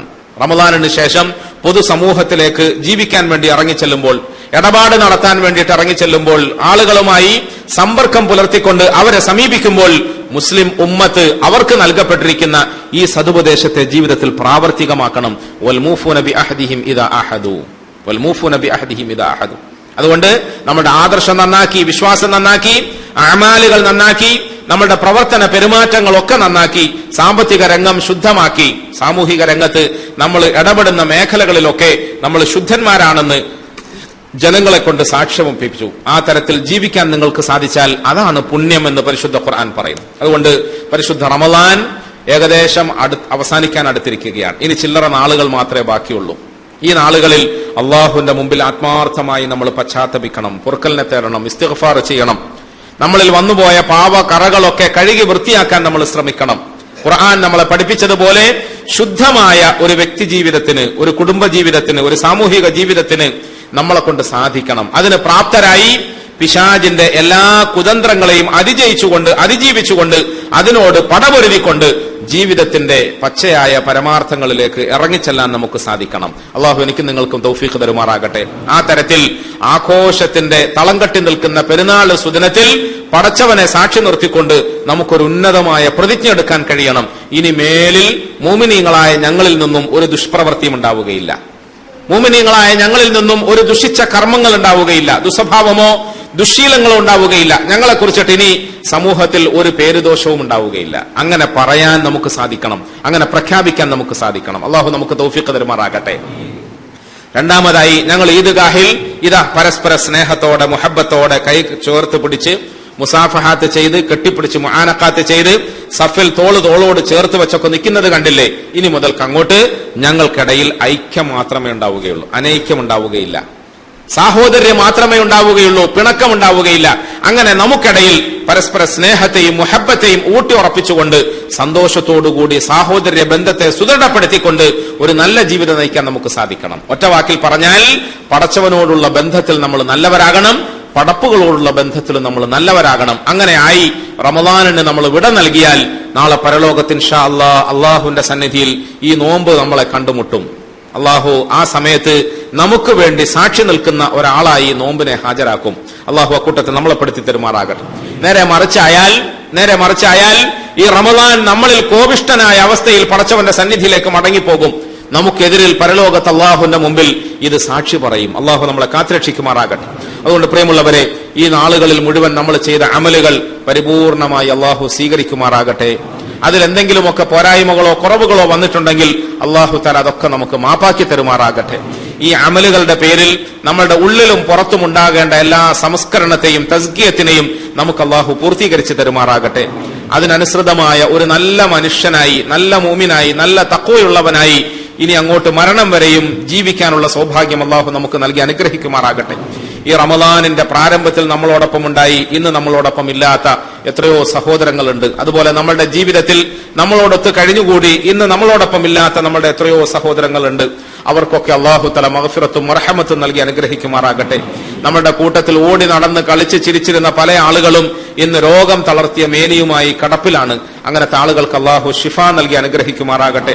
കഷ്ടതകളിലും കടബാധ്യതകളിലും കുടുങ്ങിയ എത്രയോ സഹോദരങ്ങൾ നട്ടം തിരിയുന്നുണ്ട്. അവർക്കൊക്കെ അള്ളാഹു ആശ്വാസം നൽകുമാറാകട്ടെ. നമ്മളുടെ സഹോദരങ്ങൾ പലരും ജയിലുകളിൽ അടയ്ക്കപ്പെട്ടവരായിട്ടുണ്ട്. അവർക്ക് അള്ളാഹു തുഴവി നൽകുമാറാകട്ടെ. ലോകത്തിന്റെ വിവിധ മുക്കുമൂലകളിൽ നമ്മുടെ സഹോദരന്മാര് പീഡനങ്ങൾക്ക് വിധേയരാക്കപ്പെടുന്നുണ്ട്, ബുദ്ധിമുട്ടുകൾക്ക് ഇരയാക്കപ്പെടുന്നുണ്ട്. അവർക്ക് അള്ളാഹു മോചനം നൽകുമാറാകട്ടെ. ലോകമെമ്പാടുമുള്ള നമ്മളുടെയും നമ്മളുടെ സഹോദരങ്ങളെയും അള്ളാഹു എല്ലാ നിലയിലും സഹായിക്കുമാറാകട്ടെ, സന്തോഷിപ്പിക്കുമാറാകട്ടെ. നമ്മളൊക്കെ അവസാനം അള്ളാഹു ഈമാനോടുകൂടി മരിപ്പിക്കുമാറാകട്ടെ. നമ്മളൊക്കെ ഇതേ നിലയിൽ ഈമാനിന്റെ പേരിലുള്ള പരസ്പര സ്നേഹബന്ധവുമായി അർശിന്റെ തണലിൽ അല്ലാഹു ഒരുമിച്ച് കൂട്ടുമാറാകട്ടെ. അവസാനമായി ജന്നാത്തുൽ ഫിർദൗസിൽ അല്ലാഹു തആല നമ്മളൊക്കെ ഒരുമിച്ച് കൂട്ടി സന്തോഷിപ്പിക്കുമാറാകട്ടെ.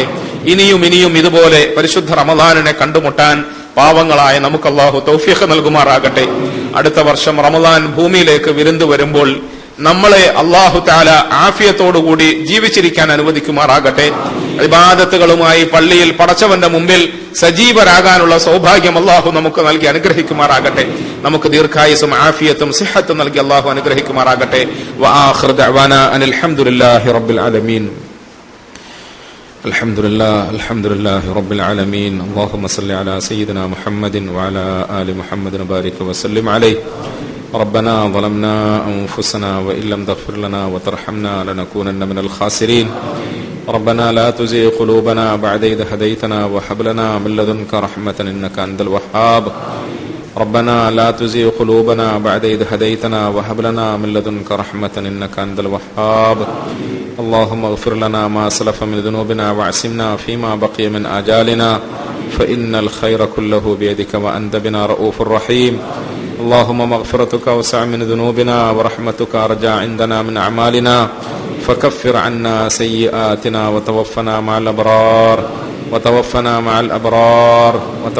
مع الأبرار.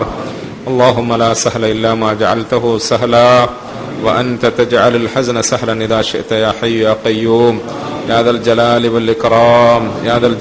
والإكرام يا أرحم الراحمين يا غياث المستغيثين يا مجيب دعوة المضطرين يا منتهي همة المهمومين يا إله العالمين يا أول الأولين ويا آخر الآخرين ويا ذا القوة المتين ويا أرحم الراحمين يا أرحم الراحمين. أرحم الرحيماയ അല്ലാഹുവേ, കരുണയുള്ളവനായ അല്ലാഹുവേ, ഞങ്ങൾ പാവങ്ങളാണല്ലോ, ഞങ്ങൾ സാധുക്കളാണല്ലോ. ഞങ്ങളുടെ പാവങ്ങളെ പുറത്തു തരണേ അല്ലാ. ഞങ്ങളുടെ തെറ്റുകുറ്റങ്ങളെ മാപ്പാക്കി തരണേ അല്ലാ. ഞങ്ങളുടെ പാവങ്ങളെ മാപ്പാക്കി തരണേ അല്ലാ. ഞങ്ങളുടെ തെറ്റുകുറ്റങ്ങളെ മാപ്പാക്കി തരണേ അല്ലാ.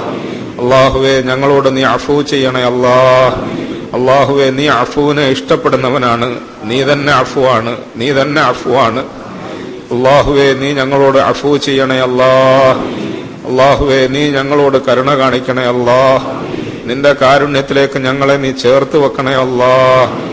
നിന്റെ കരുണയുടെ തണലിൽ ഞങ്ങളെ അണച്ചു ചേർക്കണേ അല്ലാ. ഞങ്ങളെ നീ ദൂരത്താക്കല്ലേ അല്ലാ. ഞങ്ങളെ നീ മാറ്റി നിർത്തല്ലേ അല്ലാ. ഞങ്ങളെ നീ തള്ളിക്കളയല്ലേ അല്ലാ. അല്ലാഹുവേ, ഞങ്ങളെ നീ കബൂലാക്കണേ അല്ലാ. ഞങ്ങളെ നീ സ്വീകരിക്കണേ അല്ലാ. ഞങ്ങളുടെ ഈമാനിനെ സഹിഹാക്കി തരണേ അല്ലാ. ഞങ്ങളുടെ ഈമാനിനെ സഹിഹാക്കി തരണേ അല്ലാ. ഞങ്ങളുടെ ഈമാനിനെ സഹിഹാക്കി തരണേ അല്ലാ. അല്ലാഹുവേ, ഞങ്ങളുടെ ഹൃദയങ്ങളെ ശുദ്ധിയാക്കി തരണേ അല്ലാ. ഞങ്ങളുടെ ഹൃദയങ്ങളെ ശുദ്ധമാക്കി തരണേ അല്ലാ. ഞങ്ങളുടെ ഹൃദയങ്ങളിൽ ഈമാനിന്റെ വെളിച്ചത്തെ തരണേ അല്ലാ. അർഹമുർ റഹീമായ അല്ലാഹുവേ, ഞങ്ങളുടെ അമലുകളെ നന്നാക്കി തരണേ അല്ലാ. ഞങ്ങളുടെ പ്രവർത്തനങ്ങളെ നന്നാക്കി തരണേ അല്ലാ. ഞങ്ങളുടെ പെരുമാറ്റങ്ങളെ നന്നാക്കി തരണേ അല്ലാ. ഞങ്ങളുടെ പെരുമാറ്റങ്ങളെ നന്നാക്കി തരണേ അല്ലാ. ഞങ്ങളുടെ സ്വഭാവം നന്നാക്കണേ പടച്ചവനെ. ഞങ്ങളുടെ ഇടയിൽ പരസ്പര സ്നേഹവും മുഹബ്ബത്തും ഉണ്ടാക്കി തരണേ അല്ലാ. ഞങ്ങളുടെ ഇടയിൽ പരസ്പര സ്നേഹവും മുഹബ്ബത്തും ഉണ്ടാക്കി തരണേ പടച്ചവനെ. അല്ലാഹുവേ, ഞങ്ങളുടെ കുടുംബങ്ങളിൽ ഐശ്വര്യം തരണേ അല്ലാ. റാഹത്തും ബറക്കത്തും തരണേ പടച്ചവനെ. ഞങ്ങളുടെ ഭാര്യ മക്കളിൽ ഞങ്ങൾക്ക് സന്തോഷം തരണേ അല്ലാ. ഞങ്ങളുടെ മക്കളെ കൊണ്ട് ഞങ്ങൾക്ക് സന്തോഷം തരണേ അല്ലാ. ഞങ്ങളുടെ കണ്ണിന് കുളിർമ തരണേ പടച്ചവനെ. ഞങ്ങളുടെ കണ്ണിന് കുളിർമ തരണേ പടച്ചവനെ. ഞങ്ങളുടെ മക്കള് വഴിവഴച്ചു പോകാതെ നീ കാക്കണേ പടച്ചവനെ. ഞങ്ങളുടെ മക്കളെ സാലിഹ്യങ്ങളും മുത്തഖീങ്ങളും ആക്കി തരണേ അല്ലാ. ഞങ്ങളുടെ മക്കളെ സാലിഹ്യങ്ങളും മുത്തഖീങ്ങളും ആക്കി തീർക്കണേ പടച്ചവനെ. അല്ലാഹുവേ, ഞങ്ങളെ കൊണ്ട് ഞങ്ങളുടെ മക്കൾക്കും മക്കളെ കൊണ്ട് ഞങ്ങൾക്കും സന്തോഷം തരണേ പടച്ചവനെ. അല്ലാഹുവേ, ഞങ്ങളുടെ ഉമ്മവാപ്പമാർക്ക് നീ പുറത്തു കൊടുക്കണേ അല്ലാ. ഞങ്ങളുടെ ഉമ്മവാപ്പമാർക്ക് നീ പുറത്തു കൊടുക്കണേ അല്ലാ. ഞങ്ങളുടെ ഉമ്മവാപ്പമാർക്ക് നീ മഗ്ഫിറത്തും മർഹമത്തും നൽകണേ പടച്ചവനെ. ഞങ്ങളെ വിട്ടുപിരിഞ്ഞ് ഞങ്ങളുടെ ഉമ്മവാപ്പമാർക്ക് നീ ആഖിറം സന്തോഷത്തിലാക്കണേ അല്ലാ. അവരുടെ ആഖിറം സന്തോഷത്തിലാക്കണേ പടച്ചവനെ. അവരുടെ ഖബർ ജീവിതത്തിൽ നീ അവരെ ആശ്വസിപ്പിക്കണേ അല്ലാ. സമാധാനിപ്പിക്കണേ അല്ലാ. സന്തോഷിപ്പിക്കണേ അല്ലാ. ഞങ്ങളിൽ നിന്നും ഞങ്ങളുടെ നല്ല അമലുകളുടെ ഈസാലിനെ അവർക്ക് നീ എത്തിക്കണേ പടച്ചവനെ. അള്ളാഹുവേ, കരുണയുള്ളവനായ അള്ളാഹുവേ, അവരിൽ നിന്നും എല്ലാ പാപകർമ്മങ്ങളെ നീ മാപ്പാക്കണേ പടച്ചവനെ. അവരുടെ കുറ്റങ്ങളെ നീ മാപ്പാക്കണേ പടച്ചവനെ. അവരെ സ്വർഗീയമായ സന്തോഷത്തിലാക്കി തീർക്കണേ പടച്ചവനെ. അർഹമർ റഹീമായ അള്ളാഹുവേ, ജീവിച്ചിരിക്കുന്ന ഞങ്ങളുടെ ഉമ്മവാപ്പമാർക്ക് നീ ആഫിയത്ത് നൽകണേ അല്ലാ, സിഹത്ത് നൽകണേ അല്ലാ, സലാമത്ത് നൽകണേ അല്ലാ, ദീർഘായുസ് നൽകണേ അല്ലാ, ദീനനുസരിച്ചിട്ടുള്ള ജീവിതം നൽകണേ പടച്ചവനെ. അവസാനം ഈമാനോടുകൂടി മരിപ്പിക്കണേ പടച്ചവനെ. ഞങ്ങളെല്ലാവരെയും അവസാനം ഈമാനോടുകൂടി മരിപ്പിക്കണേ അല്ലാ. ഞങ്ങളുടെ ആഖിബത്ത് നന്നാക്കി തരണേ അല്ലാ, ഞങ്ങളുടെ ആഖിബത്ത് നന്നാക്കി തരണേ അല്ലാ. ഈമാനിന്റെ അമലിന്റെ നല്ല അവസ്ഥയിൽ ഞങ്ങളുടെ മരണം സംഭവിപ്പിക്കണേ പടച്ചവനെ. ഞങ്ങളെ വഴിപഴപ്പിക്കല്ലേ അല്ലാ. ഞങ്ങളുടെ കാലുകൾ ഇടറാതെ കാത്തുകൊള്ളണേ അല്ലാ. അല്ലാ, ഞങ്ങളുടെ കാലുകൾ ഇടറിപ്പോകാതെ കാത്തുകൊള്ളണേ പടച്ചവനെ. അള്ളാഹുവേ, ഞങ്ങളുടെ കൽബുകൾ നന്മയിൽ ഉറപ്പിച്ചു നിർത്തണേ അല്ലാ. അള്ളാഹുവേ, ഞങ്ങളുടെ കൽബുകളെ നന്മയിൽ ഉറപ്പിച്ചു നിർത്തണേ പടച്ചവനെ. അർഹമർ റഹീമായ അള്ളാഹുവേ, കരുണയുള്ളവനായ പടച്ചവനെ, ഞങ്ങളുടെ ജീവിത പ്രയാസങ്ങളെ മാറ്റിത്തരണേ അല്ലാ. ഞങ്ങളുടെ ജീവിത പ്രയാസങ്ങളെ പരിഹരിച്ചു തരണേ അല്ലാ. ഞങ്ങളുടെ രോഗങ്ങളെ ശിഫാക്കി തരണേ അല്ലാ. ഞങ്ങളിൽ പലരും പല നിലയിലുള്ള രോഗങ്ങൾ കൊണ്ട് കഷ്ടപ്പെടുന്നു പടച്ചവനെ. ഞങ്ങളുടെ രോഗങ്ങൾക്ക് ശിഫ തരണേ അല്ലാ. ചെറുതും വലുതുമായ എല്ലാ രോഗങ്ങളെയും ശിഫാക്കി തരണേ പടച്ചവനെ. ചെറുതും വലുതുമായ രോഗങ്ങളെ കൊണ്ട് നീ ഞങ്ങളെ പരീക്ഷിക്കല്ലേ അല്ലാ, പരിശോധിക്കല്ലേ പടച്ചവനെ. അള്ളാഹുവേ, ഞങ്ങളുടെ സഹോദരി സഹോദരന്മാര് പലരും രോഗികളാണ്. നീ അവർക്ക് ആഫിയത്ത് നൽകണേ അല്ലാ, സിഹത്ത് നൽകണേ അല്ലാ, ശിഫ നൽകണേ അല്ലാ. അർഹമർ റഹീമായ അള്ളാഹുവേ, ഞങ്ങളിൽ കടം കൊണ്ട് വലയുന്നവരുടെ കടങ്ങളെ തീർത്തതാ അല്ലാ. ഞങ്ങളുടെ കഷ്ടപ്പാടുകളെ തീർത്തതാ പടച്ചവനെ. ഞങ്ങളുടെ പ്രാരാബ്ദങ്ങളെ പരിഹരിച്ചതാ പടച്ചവനെ. ഞങ്ങളുടെ ബുദ്ധിമുട്ടുകളെ ദൂരീകരിച്ചു തരണേ പടച്ചവനെ. ഞങ്ങളിൽ വീടില്ലാതെ വലയുന്നവർക്ക് നീ വീട് നൽകണേ അല്ലാ. വീടില്ലാതെ വലയുന്നവർക്ക് നീ വീട് നൽകണേ അല്ലാ. അർഹമർ റഹീമായ അള്ളാഹുവേ, വിവാഹപ്രായമെത്തിയവർക്ക് നല്ല ബന്ധങ്ങൾ നൽകണേ അല്ലാ. വിവാഹപ്രായമെത്തിയവർക്ക് നല്ല ബന്ധങ്ങൾ നൽകണേ പടച്ചവനെ. മക്കളില്ലാതെ വിഷമിക്കുന്നവർക്ക് നീ മക്കളെ കൊടുക്കണേ പടച്ചവനെ. ഞങ്ങൾ ഓരോരുത്തരും ഓരോരോ ആഗ്രഹങ്ങളുമായി നടക്കുന്നു പടച്ചവനെ. ഞങ്ങളുടെ ആഗ്രഹങ്ങളെ ഹലാലായ നിലയിൽ നീ പൂർത്തീകരിച്ചു തരണേ അല്ലാ. ഞങ്ങൾ ഓരോ വേദനകളും പേറുന്നു പടച്ചവനെ. ഞങ്ങളുടെ ദുഃഖങ്ങൾ ഞങ്ങൾ നിന്നോടല്ലാതെ വേറെ ആരോടും പറയുന്നില്ല റഹ്മാനെ. ഞങ്ങളുടെ ദുഃഖങ്ങൾ പറയാൻ നീ അല്ലാതെ ഞങ്ങൾക്ക് വേറെ ആരുമില്ല. ഞങ്ങളുടെ വിഷമങ്ങളെ തീർത്തു തരണേ അല്ലാ. ഞങ്ങളുടെ ദുഃഖങ്ങളെ ദൂരീകരിച്ചു തരണേ അല്ലാ. ഞങ്ങളുടെ പ്രയാസങ്ങളെ പരിഹരിച്ചു തരണേ അല്ലാ. ഞങ്ങളെ എല്ലാ ഷർറുകളിൽ നിന്നും കാക്കണേ പടച്ചവനെ. മുസീബത്തുകളിൽ നിന്നും കാക്കണേ അല്ലാ. ഫിത്നകളിൽ നിന്നും കാക്കണേ അല്ലാ. അർഹമുർ റഹീമായ അല്ലാഹുവേ, ലോകമെമ്പാടുമുള്ള ഞങ്ങളുടെ സഹോദരങ്ങളെ നീ സഹായിക്കണേ അല്ലാ. ഞങ്ങളുടെ സഹോദരി സഹോദരന്മാരെ നീ സഹായിക്കണേ പടച്ചവനെ. നോമ്പും പെരുന്നാളും ഒന്നുമില്ലാതെ ആയുധങ്ങളുടെ മുമ്പിൽ കഷ്ടപ്പെടുന്ന 10,000-കണക്കിന് സഹോദരങ്ങളുണ്ട് ഞങ്ങൾക്ക് അല്ലാ. അല്ലാഹുവേ, അർഹമുർ റഹീമായ അല്ലാഹുവേ, സാധുക്കളായ ഞങ്ങളുടെ സഹോദരി സഹോദരന്മാരെ നീ സഹായിക്കണേ അല്ലാ. സംരക്ഷിക്കണേ അല്ലാ. ഇസ്സത്തിലാക്കണേ അല്ലാ. ഇഫ്ഫത്തിലാക്കണേ പടച്ചവനെ. അല്ലാഹുവേ, ഞങ്ങളെ നീ ഇഫ്ഫത്തിലാക്കണേ പടച്ചവനെ. അർഹമുർ റഹീമായ അല്ലാഹുവേ, ഈ പുണ്യമായ റമളാൻ ഞങ്ങൾക്ക് അനുകൂല സാക്ഷിയാക്കി തരണേ അല്ലാ. ഈ റമളാനിനെ ഞങ്ങളുടെ ഹഖിൽ ഖബൂലാക്കി തരണേ പടച്ചവനെ. ഞങ്ങൾ ചെയ്ത ചെറുതും വലുതുമായ അമലുകളെ നീ സ്വീകരിക്കണേ അല്ലാ. ഞങ്ങളുടെ തറാവീഹിനെ നീ ഖബൂലാക്കണേ അല്ലാ. ഞങ്ങളുടെ നോമ്പിനെ ഖബൂലാക്കണേ അല്ലാ. ഞങ്ങളുടെ തിലാവത്തിനെ ഖബൂലാക്കി തരണേ അല്ലാ. അല്ലാഹുവേ, ഞങ്ങളുടെ എല്ലാ അമലുകളെ നീ സ്വീകരിക്കണേ അല്ലാ. റഹ്മാനെ, റമളാൻ ഞങ്ങളോട് വിട പറയുമ്പോൾ നല്ല അവസ്ഥയിൽ വിട പറയാൻ ഇടയാക്കണേ പടച്ചവനെ. നാളെ മഹ്ശറയിൽ ഞങ്ങളെ കണ്ടുമുട്ടുമ്പോൾ ഞങ്ങൾക്ക് അനുകൂല സാക്ഷി പറയാൻ ഇടയാക്കണേ പടച്ചവനെ. അല്ലാഹുവേ, ഞങ്ങളെ ഭാഗ്യദോഷികളിൽ പെടുത്തല്ലേ അല്ലാ. ഞങ്ങളെ മർദൂദികളിൽ പെടുത്തല്ലേ അല്ലാ. അല്ലാഹുവേ, ഞങ്ങളെ മർദൂദികളിൽ പെടുത്തല്ലേ പടച്ചവനെ. ഞങ്ങളെ സ്വാദാക്കളിൽ മഖ്ബൂലിങ്ങളിൽ പെടുത്തി തരണേ പടച്ചവനെ. അല്ലാഹുവേ, ദീനിന്റെ പേരിൽ ഞങ്ങളുടെ ഈ സദസ്സിനെ കബൂലാക്കി തരണേ അല്ലാ. ഞങ്ങളുടെ ഈ സദസ്സിൽ പങ്കെടുത്തവരെ കബൂലാക്കണേ അല്ലാ. ഇതിൽ ഞങ്ങൾ പറഞ്ഞതും കേട്ടതുമായ കാര്യങ്ങളെ സാലിഹായ നിലയിൽ നീ കബൂലാക്കണേ പടച്ചവനെ. അത് ഞങ്ങളുടെ ഖൈറിന് വഴിയാക്കി തരണേ അല്ലാ. ഞങ്ങളുടെ ജീവിതത്തിൽ അമലാക്കി തീർക്കണേ പടച്ചവനെ. ഞങ്ങൾ പറഞ്ഞതിലും കേട്ടതിലും ഏറെയായി ഞങ്ങളെ അമൽ ചെയ്യിപ്പിക്കണേ പടച്ചവനെ. അത് ഞങ്ങളുടെ ഹൃദയങ്ങളെ പരിശുദ്ധപ്പെടുത്താൻ ഇടയാക്കണേ പടച്ചവനെ. ഞങ്ങളുടെ ജീവിതങ്ങളെ നന്മയിൽ നയിക്കാൻ ഇടയാക്കണേ പടച്ചവനെ. ഞങ്ങളുടെ പറച്ചിലിൽ എന്തെങ്കിലും പോരായ്മ വന്നെങ്കിൽ ഞങ്ങൾക്ക് മാപ്പാക്കി തരണേ അല്ലാ. ഞങ്ങളുടെ വാക്കുകളിൽ അബദ്ധം വന്നതിനെ ഞങ്ങൾക്ക് മാപ്പാക്കി തരണേ പടച്ചവനെ. അഹങ്കാരം വന്നെങ്കിൽ അത് മാപ്പാക്കി തരണേ പടച്ചവനെ. ഞങ്ങളുടെ ഈ കൂട്ടായ്മയെ നീ നിലനിർത്തി തരണേ പടച്ചവനെ. ഇൽമിന്റെ പേരിലുള്ള ഈ സ്നേഹബന്ധത്തെ നീ നിലനിർത്തി തരണേ അല്ലാ. ദീനിന്റെ പേരിലെ ഈ കൂട്ടായ്മയെ നീ നിലനിർത്തി തരണേ അല്ലാ. മഹ്ശറയിൽ അല്ലാഹുവേ അർശിന്റെ തണൽ വരെ ഞങ്ങളെ എത്തിക്കണേ പടച്ചവനെ. അല്ലാഹുവേ ഇതിൽ സംബന്ധിച്ച മുഴുവൻ സഹോദരങ്ങളെ നീ കബൂലാക്കണേ അല്ലാ. ഞങ്ങൾക്കെല്ലാം നിന്റെ അനുഗ്രഹത്തെ പൂർത്തിയാക്കി തരണേ പടച്ചവനെ. ഇനിയും ഇനിയും നിന്റെ ദീനിനെ സ്നേഹിക്കാൻ ഞങ്ങൾക്ക് തൗഫീഖ് തരണേ അല്ലാ. ഇൽമിനെ സ്നേഹിക്കാൻ തൗഫീഖ് തരണേ അല്ലാ. ഇൽമു ഉൾക്കൊള്ളാൻ ഞങ്ങൾക്ക് തൗഫീഖ് തരണേ പടച്ചവനെ. അല്ലാഹുവേ ഞങ്ങൾക്ക് ഇൽമു പഠിപ്പിച്ച ഞങ്ങളുടെ ഉസ്താദന്മാരെ നീ അനുഗ്രഹിക്കണേ അല്ലാ. അവരെ നീ അനുഗ്രഹിക്കണേ പടച്ചവനെ. അവർക്ക് നീ നല്ല പ്രതിഫലം നൽകണേ പടച്ചവനെ.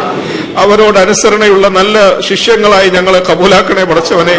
അല്ലാഹുവേ നിന്റെ മഹ്ദു ഫദ്ൽ കൊണ്ട് ഞങ്ങളുടെ ഈ ദുആകളെല്ലാം സ്വീകരിച്ചു തരണേ അല്ലാ. ഞങ്ങൾ ചെയ്ത എല്ലാ ദുആകളെയും ഞങ്ങൾക്ക് നീ സ്വീകരിച്ചു തരണേ പടച്ചവനെ. ഞങ്ങളുടെ നബിതങ്ങൾ ഞങ്ങൾക്ക് വേണ്ടി ചോദിച്ച എല്ലാ നന്മകളും ഞങ്ങളും ചോദിക്കുന്നു അല്ലാ. തങ്ങൾ കാവലിനെ തേടി എല്ലാ തിന്മകളിൽ നിന്ന് ഞങ്ങളും കാവലിനെ തേടുന്നു പടച്ചവനെ. ഞങ്ങളെ കാത്തുരക്ഷിക്കണേ പടച്ചവനെ. കബൂലാക്കണേ പടച്ചവനെ. സ്വീകരിക്കണേ പടച്ചവനെ. തള്ളിക്കളയല്ലേ അല്ലാഹുവേ. ഞങ്ങളെ തള്ളിക്കളയല്ലേ അല്ലാഹുവേ. ഞങ്ങളെ ദൂരത്താക്കല്ലേ അല്ലാഹുവേ. ഇനിയും ഇനിയും നിന്നിലേക്ക് ഞങ്ങളെ തിരിച്ചു വിളിക്കണേ പടച്ചവനെ. നിന്റെ മാർഗത്തിൽ നിന്റെ അടുക്കൽ ഞങ്ങളെ ഉറപ്പിച്ചു നിർത്തണേ പടച്ചവനെ. അവസാന ശ്വാസം വരെയും ഈമാനിന്റെ കലിമത്തിൽ ഞങ്ങളെ ഉറപ്പിക്കണേ പടച്ചവനെ. ഞങ്ങളുടെ ഖബറിലും നീ ഞങ്ങളെ സന്തോഷിപ്പിക്കണേ അല്ലാ. മഹ്ശറയിലും സന്തോഷിപ്പിക്കണേ അല്ലാ. അവസാനം ജന്നാത്തുൽ ഫിർദൗസിൽ ഞങ്ങളെ ഒരുമിച്ച് കൂട്ടണേ അല്ലാ. ജന്നാത്തുൽ ഫിർദൗസിൽ നിന്റെ ലിഖാഅ് ഞങ്ങൾക്ക് നസീബാക്കണേ അല്ലാ. ഞങ്ങൾക്ക് നസീബാക്കണേ പടച്ചവനെ. ഞങ്ങളെ മഹ്റൂമീങ്ങളാക്കല്ലേ അല്ലാ. ഞങ്ങളെ മഹ്റൂമീങ്ങളാക്കല്ലേ പടച്ചവനെ. ഞങ്ങളുടെ ദുആകളെ നീ സ്വീകരിക്കണേ അല്ലാ. ربنا عليك توكلنا وإليك أنبنا وإليك المصير. ربنا آتنا في الدنيا حسنة وفي الآخرة حسنة وقنا عذاب النار. ربنا اغفر لنا ولوالدينا رب ارحمهما كما ربياني صغيرا. ربنا تقبل منا إنك أنت السميع العليم وتب علينا إنك أنت التواب الرحيم. آمين برحمتك يا أرحم الراحمين. وصلى الله على خير خلقه محمد وعلى آله وصحبه أجمعين. سبحان ربك رب العزة عما يصفون وسلام على المرسلين والحمد لله رب العالمين. سبحان الله وبحمده سبحانك اللهم وبحمدك أشهد أن لا إله إلا أنت أستغفرك وأتوب إليك. السلام عليكم ورحمة الله وبركاته. عليكم السلام. الله يبارك. الله يرحمك. الله يبارك. الله يرحمك.